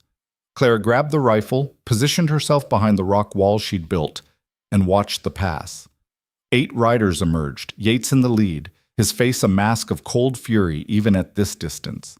They stopped just outside the valley, studying the layout, clearly assessing their options. "Boone!" Yates's voice echoed off the cliffs. "I know you're in there. You're trapped. Nowhere to run. Nowhere to hide. Send out the girl, and maybe we'll make your death quick." Clara felt Silas move up beside her, leaning heavily on the cave wall but steady enough, his rifle in his hands. "That's not going to happen, Yates," Silas called back. "Turn around and go home while you still can." "You think you can hold this valley against 8 armed men?" Yates laughed, harsh and ugly. "You're injured, alone except for a woman who doesn't know which end of a gun to hold. This is over. You've just chosen how it ends." "I choose we make you bleed for every inch." Silas raised his rifle.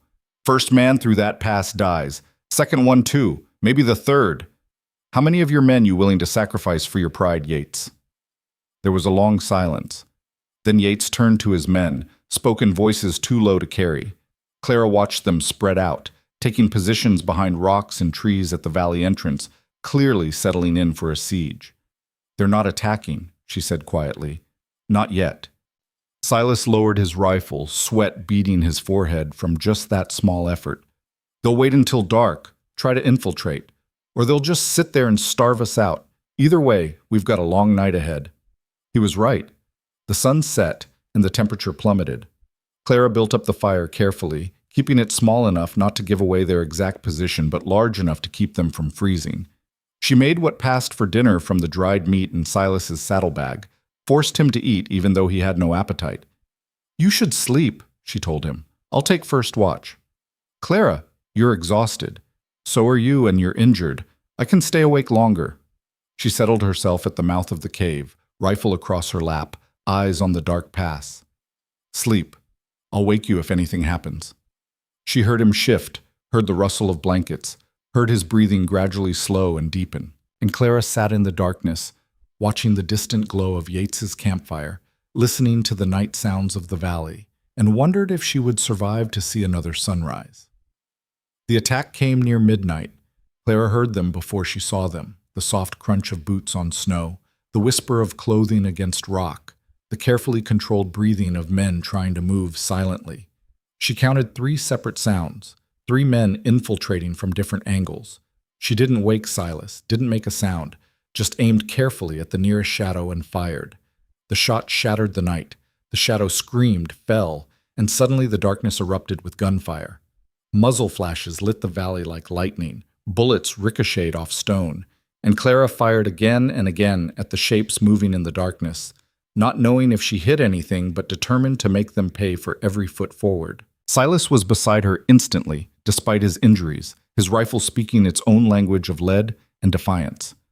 Between them, they created a wall of fire that drove the attackers back, sent them scrambling for cover, turned their careful infiltration into a panicked retreat.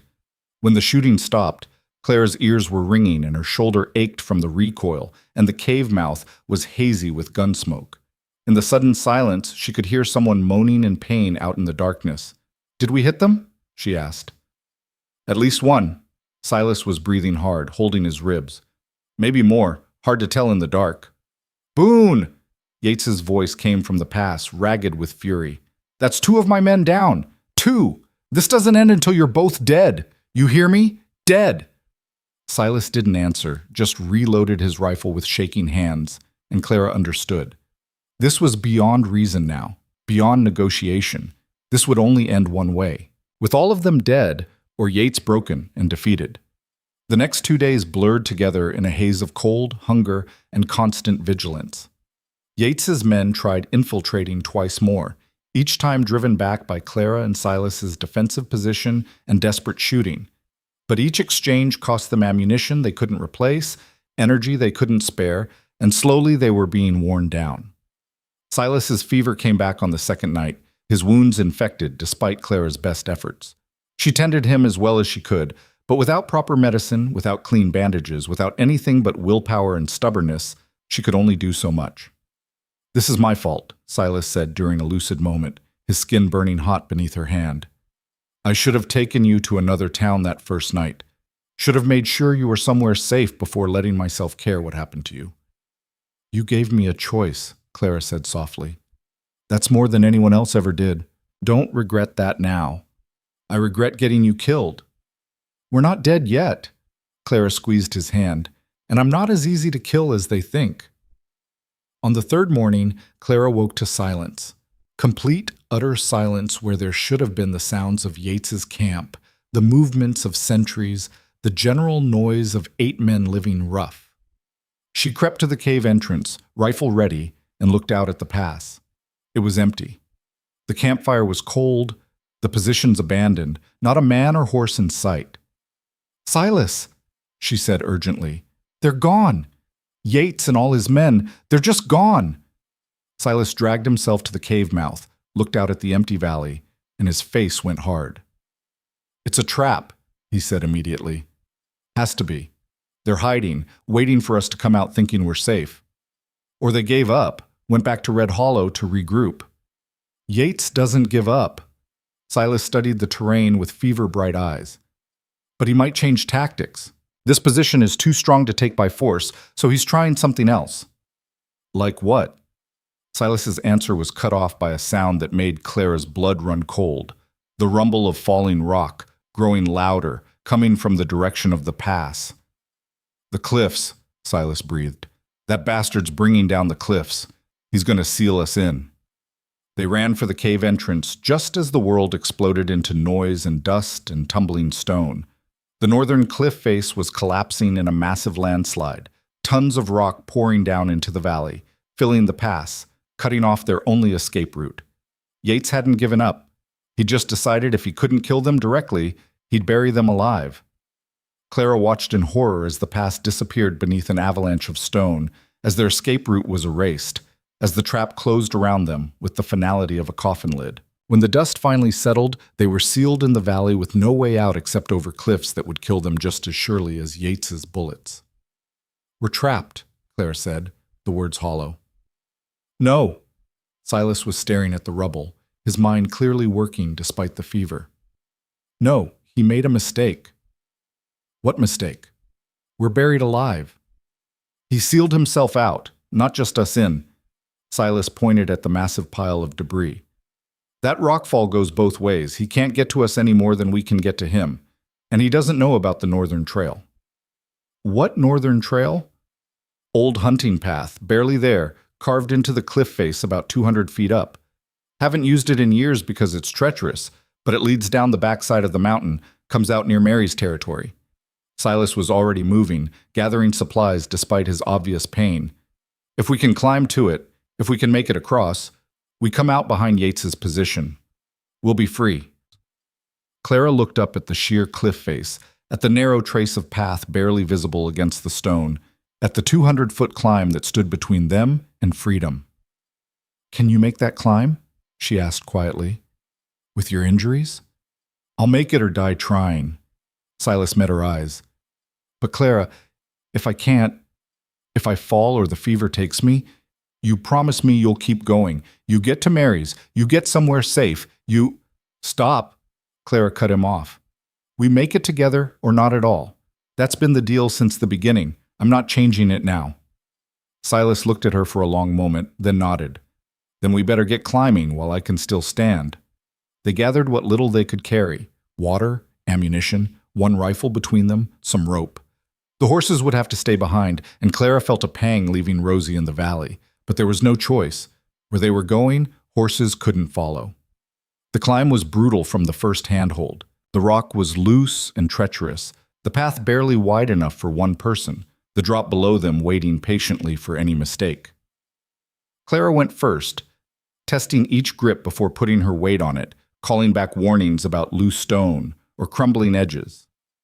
Behind her, Silas climbed with grim determination, his breathing labored, his movements becoming less coordinated as fever and pain took their toll. More than once, Clara heard him slip, heard rock skitter away beneath his feet, heard his sharp intake of breath as he caught himself. "Keep going," he gasped when she paused. "Don't stop for me, just keep going."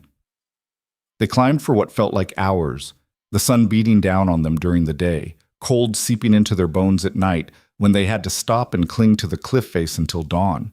Clara's hands were raw and bleeding, her muscles screaming, her mind foggy with exhaustion. But she kept climbing, kept moving, kept refusing to let the mountain win. On the second day of climbing, halfway across the cliff face, Silas's strength finally gave out.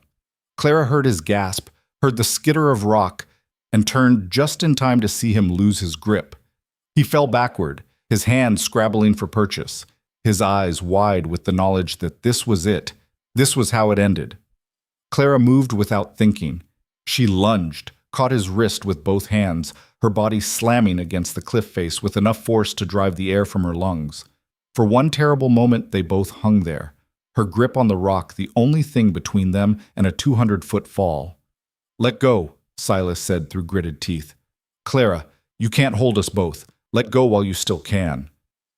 "No." Clara's hands were slipping, her fingers going numb, her entire body shaking with the strain. "I said together or not at all." "Clara, shut up and climb!" She shifted her grip, felt her handhold crack ominously. "Use me as an anchor and climb." For a moment she thought he'd refuse, thought his damn nobility would get them both killed. But then he grabbed her arm, used her as a ladder, pulled himself up until he could find new handholds above her position.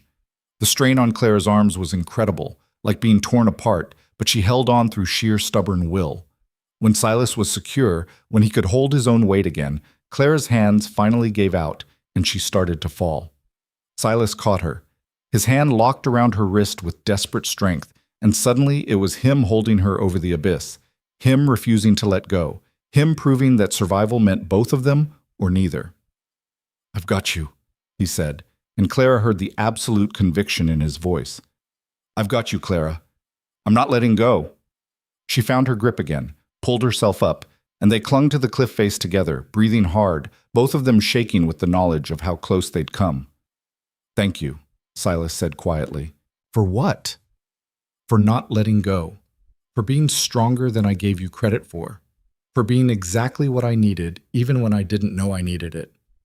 Clara looked at him across the few feet of cliff face between them, saw the fever-bright eyes and the blood-soaked bandages and the absolute determination to survive, and felt something settle in her chest that had been seeking purchase since the rusty nail. "Let's finish this climb," she said. "Then we can talk about what we mean to each other." They reached the far side of the cliff at sunset on the third day, collapsing onto solid ground with the desperation of the truly spent. Clara lay on her back staring at the sky, her hands destroyed, her body one massive ache, her mind empty of everything except relief at being alive. Beside her, Silas was unconscious, his fever raging, his breathing shallow and fast. They'd made it across, but he was fading fast, and without help he wouldn't last the night. Clara forced herself to sit up, to assess their situation. They were on the backside of the mountain, somewhere in the vast territory that bordered Mary's land. If she was right, if she'd kept track of their position during the climb, Mary's cabin should be no more than 5 miles to the east. 5 miles. With Silas dying and her own body ready to quit. 5 miles that might as well be 50. Clara looked at the man who'd saved her, who'd given her a chance at freedom, who taught her that strength came in forms the world didn't recognize. She thought about leaving him here, going for help alone, maybe making it in time. Then she bent down, got her shoulder under his arm, and hauled him to his feet. "Together or not at all," she muttered. "That's still the deal." She walked through the gathering darkness with Silas's weight bearing her down, his fevered mutterings in her ear, his blood soaking through her torn dress. She walked past the point where her body screamed to stop, past the point where her mind went hazy, past every reasonable limit. She walked because the alternative was surrender, and Clara Whitmore had learned on a mountain in Montana that she was not made for surrender. She walked because somewhere behind them, Samuel Yates was still hunting, still determined to claim what he thought he owned, and she would die before she let that happen. She walked because the woman who'd been sold in a saloon for $300 had become someone who set stores on fire and triggered rockslides and climbed cliff faces over certain death. She walked because she was done being what other people decided she should be. When Mary's cabin finally appeared in the moonlight, Clara was barely conscious, operating on pure will and muscle memory. She pounded on the door with a bloody fist, heard Mary's startled voice, and felt Silas's weight finally leave her shoulders as the old woman caught him. "Clara?" Mary's voice seemed to come from very far away. "What in the name of... what happened?" "Yates," Clara managed, then her legs gave out and she collapsed into Mary's arms. "He's still coming. Need to be ready. Need to..." Darkness took her before she could finish, pulling her down into unconsciousness with Silas's blood on her hands and the certainty that the final confrontation was still ahead. But she'd made it this far. She'd brought them both out of a trap that should have killed them. And when Yates came, when he finally caught up to them, Clara would be ready to finish what she'd started the night she burned his world down. Clara woke to the smell of sage and wood smoke and something bitter brewing over a fire. Her entire body felt like one massive bruise. Her hands were wrapped in clean bandages, and she was lying on a bed softer than anything she'd felt in months. For a moment she couldn't remember where she was or how she'd gotten there, and then memory crashed back with the force of an avalanche. The climb, the valley, Yates hunting them, Silas collapsing, the desperate walk through darkness to Mary's cabin. She sat up too fast, the room spinning, and Mary's weathered hand pushed her gently back down. Easy, girl. You've been out for near about 18 hours. Your body's trying to recover from more abuse than most folks suffer in a lifetime. Silas? Clara managed, her throat raw. Is he alive? Barely. Fighting a fever that should have killed him twice over, but he's stubborn as mountain rock.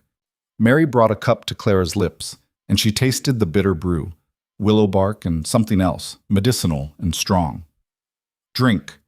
Your hands are infected, your body's in shock, and you're going to hurt for days. This will help. Clara drank, grimacing at the taste, then forced herself to sit up more slowly. Across the small cabin, she could see Silas lying on another pallet, his chest rising and falling with labored breaths, his face pale and sheened with sweat. Fresh bandages covered his torso, and Mary had clearly been working to save his life while Clara slept. Will he make it? Clara asked quietly. Depends on whether his will to live is stronger than the infection trying to kill him. Mary sat back, studied Clara with those sharp eyes that missed nothing. You carried him 5 miles through mountain terrain with hands torn to shreds and a body ready to quit. Most people wouldn't have made it a quarter mile. What made you keep going? Clara looked at Silas's unconscious form, thought about everything they'd survived together, everything she'd learned about herself in the process. He didn't leave me behind when he could have. I wasn't going to leave him. That's not gratitude, that's something else. Mary's voice was knowing. You love him. It wasn't a question, but Clara answered anyway. I don't know what I feel, but I know I'm not the same person who left Red Hollow, and he's part of why. Maybe the biggest part. Love's a dangerous thing in the mountains, Mary said. Makes you vulnerable, makes you weak when you need to be strong. Or it makes you strong in ways you didn't know existed. Clara flexed her bandaged hands, felt the pain but also the underlying strength that had gotten her this far. I lifted his weight for 5 miles. I climbed a cliff I should have fallen from. I survived what should have killed me. That's not weakness. That's what caring about something more than yourself can do. Mary was quiet for a moment, then nodded slowly. Fair point. But loving him won't save either of you if Yates finds you here.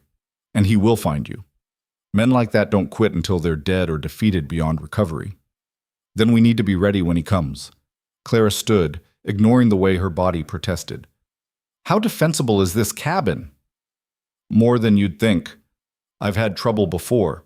Raiders, hostile trappers, one memorable encounter with a bear that thought my door was an invitation.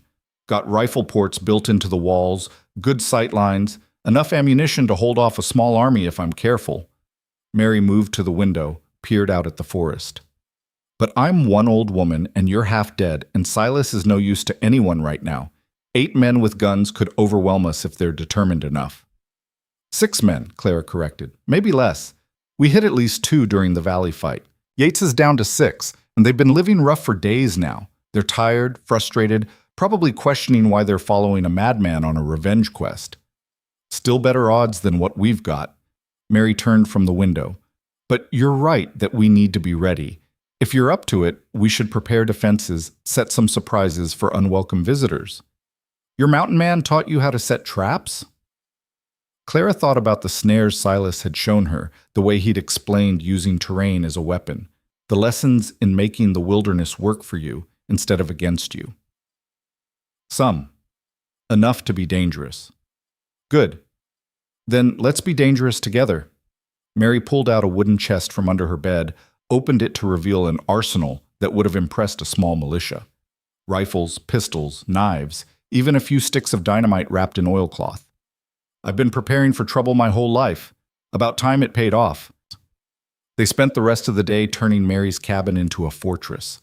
Clara dug pits and covered them with branches and snow, set snares made of wire that would catch a man at ankle height, arranged deadfalls that would trigger if someone approached from the wrong angle. Mary showed her how to create false trails that led to dead ends or cliffs, how to use the forest itself as a maze that only they knew how to navigate. By nightfall, the cabin was surrounded by a network of traps and defensive positions that would make any assault costly.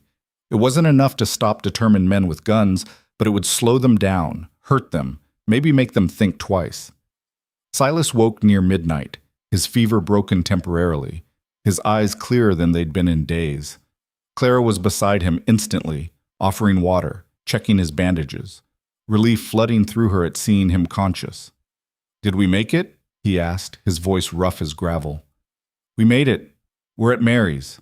You've been fighting infection for almost 2 days." Clara helped him sit up slightly. "How do you feel?" "Like I got dragged behind a horse for 50 miles. He looked around the cabin, taking in their situation with tactical assessment even through the haze of pain. "Yates?" "Not here yet, but he's coming." Clara filled him in on the defenses they'd prepared, the traps they'd set, the plan, such as it was. "When he gets here, we'll be ready." "Clara." Silas caught her hand, his grip weak but earnest. "What you did, carrying me, getting us here, that was beyond brave. That was what needed to be done." Clara squeezed his hand gently. "You saved me from one kind of death in that saloon. I just returned the favor on that mountain. It's more than that, and you know it." Silas's gray eyes held hers. "When this is over, if we survive this, I need you to know that you don't owe me anything. You're free, Clara, truly free. Free to leave, free to go anywhere, free to build whatever life you want. You've earned that 100 times over." Clara felt something twist in her chest. "And if what I want is to stay? Then you stay because you choose it, not because you think you owe me, not because you're afraid of the world beyond the mountain, but because it's genuinely what you want." His thumb brushed across her knuckles. "I need to know the difference." Before Clara could respond, Mary's sharp whistle cut through the cabin, their agreed signal for danger approaching. "They're here," Mary said from her position by the window. 6 riders, coming up the trail from the south. Yates in the lead, and he looks like murder itself. Clara and Silas exchanged one long look, and she saw everything she needed to see in his eyes. Whatever happened next, whatever choices had to be made, they would face it together first and sort out the rest later. "Help me up," Silas said, already reaching for his rifle. "If Yates wants a fight, let's give him one worth remembering." Clara helped him to a firing position by the window, then took her own position at the opposite wall. Mary moved to the door, her rifle steady in her weathered hands. They waited in tense silence as the sound of hooves grew louder, as Yates and his remaining men emerged from the tree line. The landowner looked like he'd aged 10 years in the past week. His clothes were torn and filthy, his face gaunt with exhaustion and obsession, his eyes burning with a fury that had gone beyond reason into something darker and more dangerous. The 5 men with him looked equally worse for wear, but they were armed and angry and here for blood. "Boone," Yates's voice echoed across the clearing. "I know you're in there. You and that whore who burned down my store. Come out and face justice like men instead of hiding behind an old woman's skirts." "Only whore here is the law you bought in Red Hollow," Mary called back, her voice sharp as a blade. "Why don't you turn around and crawl back to whatever hole you came from before someone puts you in a permanent one?" Yates's laugh was ugly. "You think you can threaten me, old woman? I've got 5 armed men. You've got a dying criminal, a fat girl who doesn't know her place, and your own ancient carcass. How long you think you can hold out?" Clara felt white-hot rage flood through her at his words. Not at being called fat, that old wound had been cauterized by months of proving her strength, but at the dismissal, the assumption that she was still the helpless girl from the saloon who could be bought and sold and discarded. "Long enough to make you regret every step you took up this mountain," she shouted back, and the surprise in Yates's face at her defiance was almost worth everything that came next. "You ungrateful bitch!" Yates drew his pistol. "I would have married you, would have given you a home, a name, a purpose, and you repay me by burning down everything I built, by making me look like a fool, by choosing this scarred bastard over a man of property and standing. You offered me slavery dressed up as marriage." Clara's voice rang clear and strong. "Silas offered me a choice. That's the difference you'll never understand, and I'd rather die on this mountain a free woman than live one more day as your property." "Then die you will." Yates raised his hand, signaling his men to spread out. "All of you, burn them out if you have to. I want them dead or dragging behind my horse. I don't care which." The first man who moved forward triggered Clara's ankle snare. The wire caught his legs and jerked him off his feet, sending him sprawling face first into the snow. The second man stepped into a pit and disappeared with a scream cut short by the sharpened stakes at the bottom. "Fall back!" Yates screamed, but two of his men were already down and the others were scrambling for cover, suddenly aware that the cabin was surrounded by more than just harsh words. Gunfire erupted. Yates's men fired from behind trees and rocks, bullets slamming into the cabin walls, punching through shutters, sending splinters flying. But Mary's rifle ports were well positioned, and the three defenders returned fire with deadly precision. Clara saw one of Yates's men grab his shoulder and fall, saw another duck back behind cover with blood streaming down his face. "They're trying to flank us from the east," Mary called out, swinging her rifle to cover a new angle. "Two men moving through the trees!" Silas tracked their movement through his window, waited until they broke cover, and fired twice in quick succession. One man went down immediately. The other retreated, leaving his companion bleeding in the snow. That left three. Yates and two others pinned down and taking fire, their assault broken against defenses they hadn't expected and determination they couldn't overcome. "This is insane," one of Yates's remaining men shouted. "We're getting slaughtered. I didn't sign up to die for your pride." "You'll die if you desert," Yates screamed back. "Now get up there and finish this." But the man was done. He broke from cover and ran, disappearing into the trees at a dead sprint. The other remaining gunmen looked at Yates, looked at the cabin, and made the same calculation. "To hell with this," he said, and ran. That left Yates alone, surrounded by dead and wounded men, his vendetta reduced to ashes like his store. He stood slowly from behind his rock, his pistol hanging loose in his hand, his face a mask of defeat and rage and something that might have been madness. "You think this is over," he called, his voice cracking. "You think you've won. I'll never stop. Never. You've destroyed everything I built, everything I am. I'll hunt you until one of us is dead. Then let's finish it now." Silas was on his feet, moving toward the door despite Clara's protest, his rifle steady despite his wounds.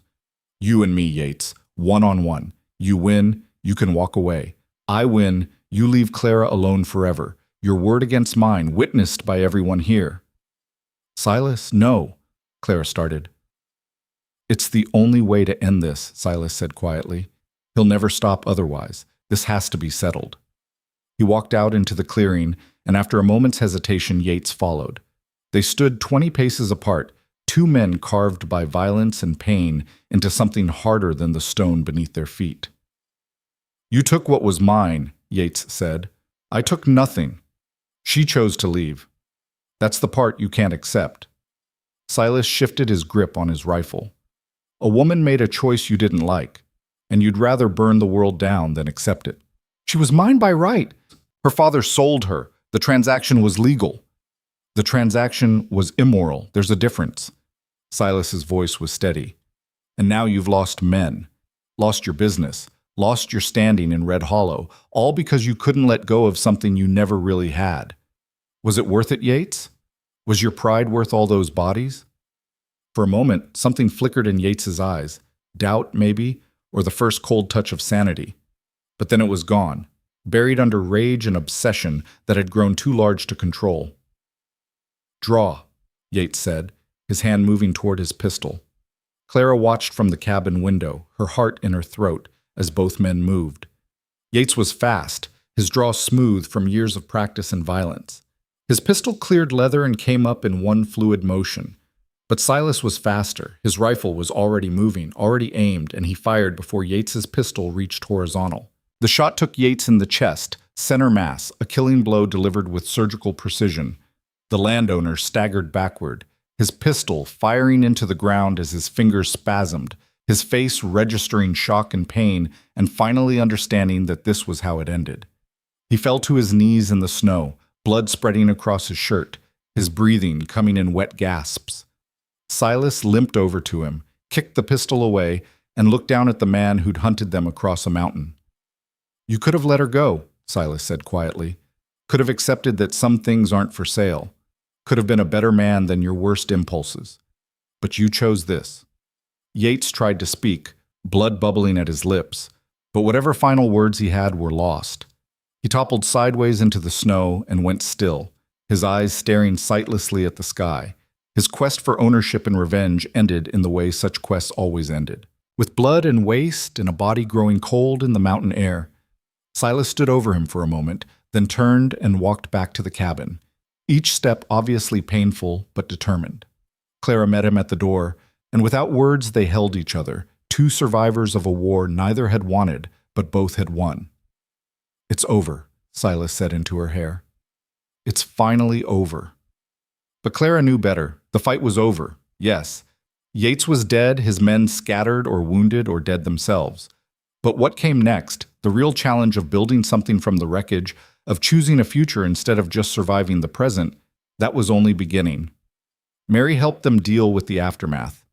They found the two wounded men and tended their injuries despite everything, because that was the difference between them and Yates. They didn't leave people to die in the snow. One of them, a young kid who'd gotten in over his head, agreed to take a message back to Red Hollow, explaining what had happened. The other, an older gunman with more scars than morals, just wanted to be far away from this cursed mountain. They buried the dead in shallow graves marked with simple stones, including Yates, because that was what decent people did even for their enemies. It took 3 days before Silas was strong enough to help, and by then the first real warmth of spring was finally touching the high country. On the 4th day, Sheriff Brennan rode up to Mary's cabin with a deputy and a white flag. Clara watched him dismount with the caution of someone who'd learned that authority and justice weren't always the same thing. "Come to arrest us?" Silas asked from the cabin porch, his rifle across his knees. "Come to get the truth," Brennan said, and he looked older than when Clara had last seen him, more tired. Word spread about what happened up here. Yates dead, his men scattered, stories about traps and fire, and a woman who wouldn't quit. "I need to know what happened, official-like, so I can put this to rest." They told him. All of it. The poker game, the sale, the winter on the mountain, Yates's obsession, the hunt, the final confrontation. Mary corroborated their account, and the wounded men Brennan had already interviewed matched the story. When they finished, Brennan was quiet for a long moment, then sighed like a man setting down a heavy burden. "Yates's ranch is in foreclosure. His store's burned. His men are gone. Nobody in Red Hollow is going to cry over him being dead. And the few who might aren't going to push it, given how this played out." He looked at Clara directly. "As for the kidnapping charge, I'm ruling it unfounded. Multiple witnesses confirm you chose to leave with Boone, including your father, who's apparently drunk himself into a state of permanent regret. The federal marshal withdrew the warrant after interviewing the witnesses himself, said the whole thing smelled like a rich man buying the law, and he won't be party to it." Clara felt something loosen in her chest that had been tight since the rusty nail. "So we're free to go?" "You were always free, Miss Whitmore. Took a hell of a journey for everyone else to recognize it, but the law's finally caught up with the truth." Brennan stood, prepared to leave. "If you're smart, you'll stay up here in the high country. Red Hollow's got a long memory, and not everyone's going to be happy about how this turned out. But legally, you've got nothing to answer for."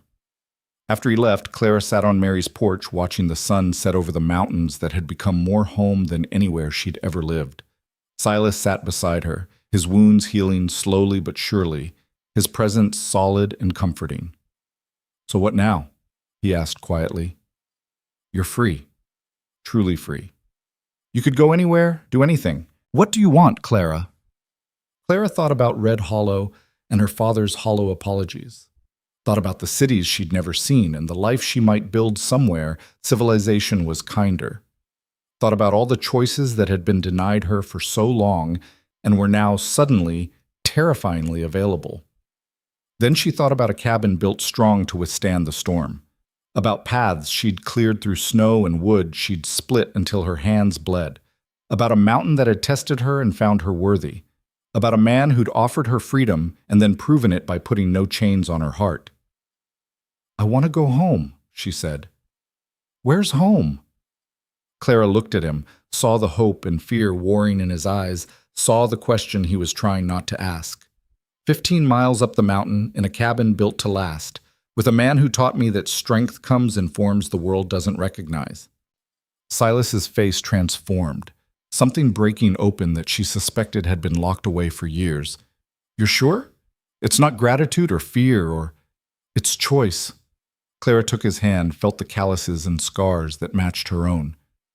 You gave me the power to choose my own life, and I choose this. I choose you.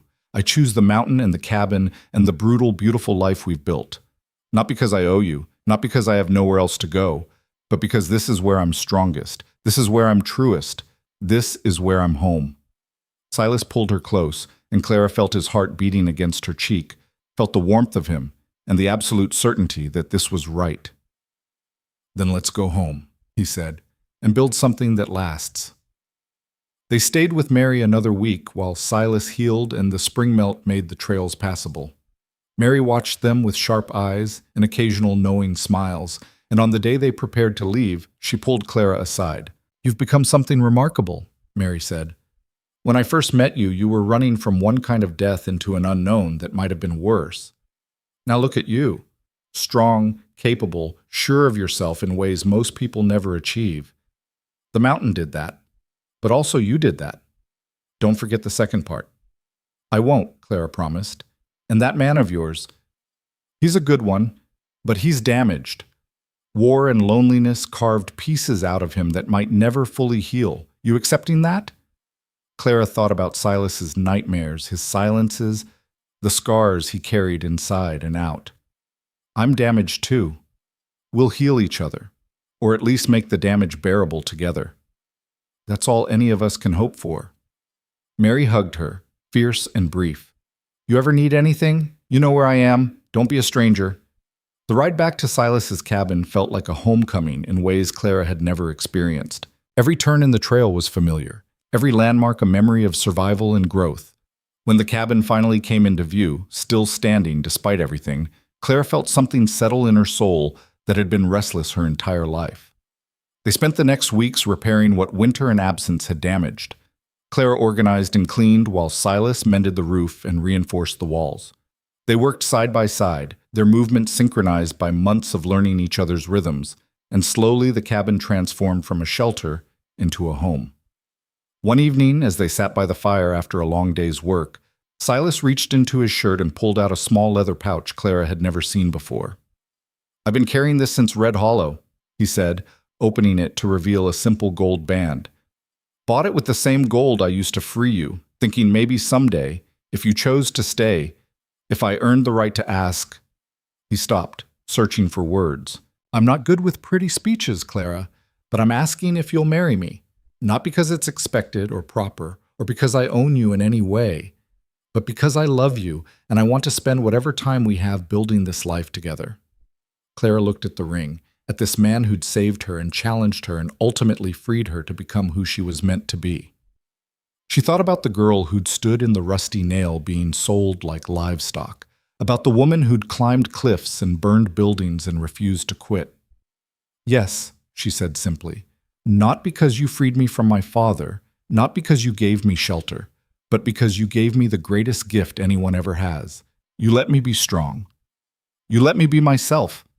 And I want to spend the rest of my life choosing you the way you chose to save me." Silas slipped the ring on her finger, and it fit perfectly, like it had been made for the hand of a woman who could split wood and stitch wounds and survive what should have killed her. They married 3 weeks later in a simple ceremony at Mary's cabin, with Mary officiating and the mountains as witness. There was no fancy dress, no crowd of well-wishers, no family blessing their union. Just two people who'd survived hell together, promising to face whatever came next as partners rather than survivors. The summer that followed was the happiest either of them had ever known. Clara's garden flourished in the high mountain soil, providing vegetables she preserved for the winter ahead. Silas's trap lines were productive, giving them furs to trade and meat to smoke. They worked hard, laughed often, and slowly built something that looked like a future. In August, a letter arrived via a trapper passing through. It was from her father, forwarded through Mary, and Clara almost threw it in the fire unread. But curiosity, or maybe the need for final closure, made her open it. The letter was brief, written in her father's shaky hand, and reeked of whiskey and regret. He was dying, he wrote. Liver giving out from years of drink. Wanted to apologize before the end. Wanted her to know he was sorry. Wanted forgiveness he knew he hadn't earned. Clara read it twice, felt the old anger and hurt rise up, then slowly let it go. Her father had made his choices, and she'd made hers. His regret couldn't undo the harm, but carrying rage couldn't heal the wounds either. She wrote back a single line. I forgive you, but I don't forget. Live what time you have better than you lived what's past. Then she sealed it and sent it with the next trapper heading to Red Hollow. She never heard from him again, and when word came 6 months later that Thomas Whitmore had died alone in his boarding house room, Clara felt only a distant sadness for what might have been if he'd been a different man. The first winter of their marriage was brutal, but beautiful. Clara was no longer afraid of the cold or the isolation or the hard work. She'd proven to herself that she could survive anything, and with Silas beside her, survival became something more. It became living. They talked by firelight about dreams and fears and futures. Silas opened up about the war, about the things he'd seen and done, about the guilt that had driven him into the mountains. Clara shared her own history of being dismissed and demeaned, of learning to be small so she wouldn't be noticed, of the rage that had burned inside her for years before finding an outlet. In sharing their damages, they found healing. Not complete, not perfect, but enough to build on. Spring came again, the third spring since Clara had left Red Hollow, and with it came a visitor.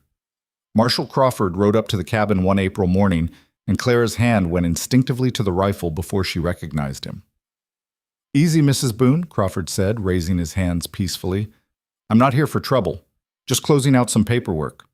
They invited him in, served him coffee, and waited to hear what business brought a federal marshal to their mountain. The investigation into Samuel Yates is officially concluded, Crawford said. Turns out he'd been running a lot more than a general store. Cattle rustling, claim jumping, extortion, even a few murders we can trace back to him. You two did the territory a service putting him down, even if it wasn't exactly by the book. We were defending ourselves, Silas said carefully. I know, and the law recognizes that now, officially. Which brings me to why I'm here. Crawford pulled out a legal document, unfolded it on the table. Yates's estate went to auction to pay his debts. No family stepped forward to claim it. Under territorial law, certain properties can be granted to homesteaders who've demonstrated productive use of the land. Your cabin and the surrounding 500 acres just got granted to you, free and clear. Congratulations. You own a mountain. Clara stared at the document, at the official seals and signatures that transformed their shelter into property, their survival into ownership. I don't understand. We didn't apply for this. No, but Mary Running Deer did on your behalf, and I supported the application. You've improved the land, built a sustainable homestead, proven you can thrive in conditions that would kill most folks. That's exactly what the Homestead Act was designed for. Crawford stood, preparing to leave. You're landowners now. That means responsibilities, but also rights. Nobody can force you off this mountain. It's yours. After he left, Clara and Silas sat in silence, processing what had just happened. They'd come to this mountain running from danger, seeking nothing more than survival. But they'd built something bigger than escape. They'd built a life, a home, a future that was now legally recognized and protected. We own a mountain, Clara said wonderingly. You own a mountain, Silas corrected. You're the one who transformed a hermit's cabin into a real home. You're the one who proved that strength comes in forms people don't expect. This is as much yours as mine. More, maybe. Clara looked around the cabin that had been her crucible and her sanctuary, at the man who'd been her unexpected salvation, at the life they'd built from nothing but determination and choice. Ours, she said firmly. Everything we've built, everything we've survived, everything we're going to become. It's ours together. That's what partnership means. As spring turned to summer and summer faded into fall, word of their story spread through the mountain communities. Other women who felt trapped in lives they didn't choose began to show up at their door, asking for advice, for help, for just the knowledge that escape was possible. Clara welcomed them, shared her story, offered what guidance she could, and sent them back into the world with the understanding that strength came from within, not from waiting for rescue. Some went back to their lives and found ways to change them from the inside. Some left for new territories and new beginnings. A few stayed in the mountains, building their own cabins and their own futures, creating a community of women who'd chosen freedom over comfort. Clara became something of a legend in the territory, the woman who'd been sold in a saloon and became a mountain pioneer, who'd burned down a corrupt man's empire and survived what should have killed her. Stories about her grew in the telling, some true, some exaggerated, but all carrying the same message: that women were stronger than the world wanted them to be, and that choosing your own life was worth any cost.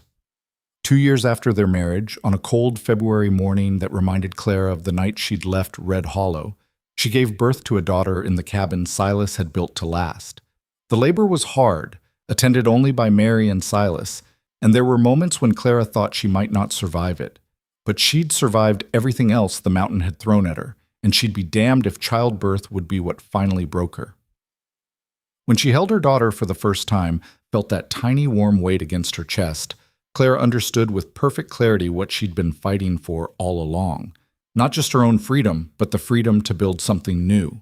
To create a life where her daughter would never know what it felt like to be sold or dismissed or told she was too much of the wrong things. They named her Sarah, after Silas's sister, the girl who'd died because no one had saved her. A remembrance and a promise that this child would grow up knowing she had choices, knowing she was strong, knowing that her worth was inherent and not determined by any man's valuation. As Clara held her daughter and looked out at the mountain that had become her kingdom, at the man who'd become her partner, at the life she'd built from ashes and determination, she understood that she'd finally become what she was always meant to be. Not the scared girl from the rusty nail. Not the woman men tried to buy and sell. Not even just a survivor, though she was certainly that.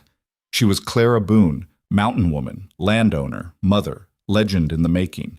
She was the woman who'd taken the worst hand life could deal and turned it into a winning gamble. She was the woman who'd proven that strength came in forms the world didn't recognize until forced to acknowledge them. She was free.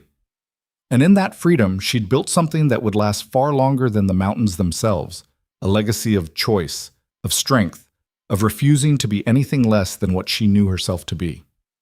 Years later, when Sarah was old enough to understand, Clara told her the story of Red Hollow and the rusty nail, and the night everything changed. She told her about being sold for $300 in gold, about the mountain recluse who offered freedom instead of ownership, about the brutal winter that forged her into someone new. She told her daughter about burning buildings and triggering rockslides, about climbing cliffs over certain death and carrying a dying man 5 miles through wilderness, about refusing to quit even when quitting would have been easier than breathing. And when Sarah asked why she'd done it all, why she'd risked everything for a future that wasn't guaranteed, Clara smiled and gave her the answer that had guided every choice since that night in the saloon. Because I learned that being free was worth any price. Because I discovered that strength isn't about being what others expect. It's about being true to what you know yourself to be. Because your father gave me a choice when no one else would, and I chose to become someone who made her own destiny. She looked out the cabin window at the mountain peaks touched with sunset gold, at the valley she and Silas had tamed without diminishing its wildness, at the life they'd built that stood as proof that two broken people could heal each other and build something beautiful from the wreckage. And because, Clara finished, pulling her daughter close, sometimes the best revenge against a world that tried to make you small is to become bigger than anyone imagined possible. To take what they said you couldn't do and make it look easy. To survive what should have killed you and come out the other side stronger than before. Sarah looked up at her mother with eyes that held the same fierce determination Clara saw in the mirror every morning, and Clara knew that the legacy would continue, that her daughter would grow up understanding that women could be strong and soft simultaneously, that size was irrelevant to worth, that the only chains that mattered were the ones you accepted.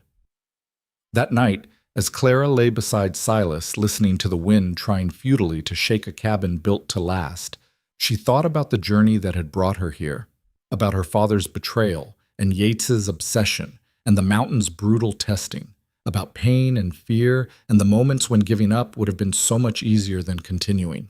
And she thought about the woman she'd become, not despite those challenges, but because of them. Forged in fire and ice, tested by wilderness and violence, proven through survival and choice. She'd been sold in a saloon for $300 in gold, treated like property by men who couldn't see past their own greed and entitlement. But she'd bought herself back with blood and determination and an absolute refusal to be anything less than free. And in the end, she'd won something more valuable than gold, more lasting than revenge, more precious than any price could measure. She'd won herself, her strength, her choices, her life. And nobody, not her father, not Yates, not the world that tried to make her small, could ever take that away again. Clara Whitmore Boone, mountain woman and legend, closed her eyes and slept the sleep of someone who'd fought for everything she had and knew beyond doubt that she'd earned every bit of it. The mountain stood guard outside, eternal and unchanging, and inside the cabin built to last, a family slept safe and free and whole, their future written in choices rather than chains, their legacy measured in strength rather than submission. The woman they'd tried to sell had become the woman nobody could buy, and that made all the difference.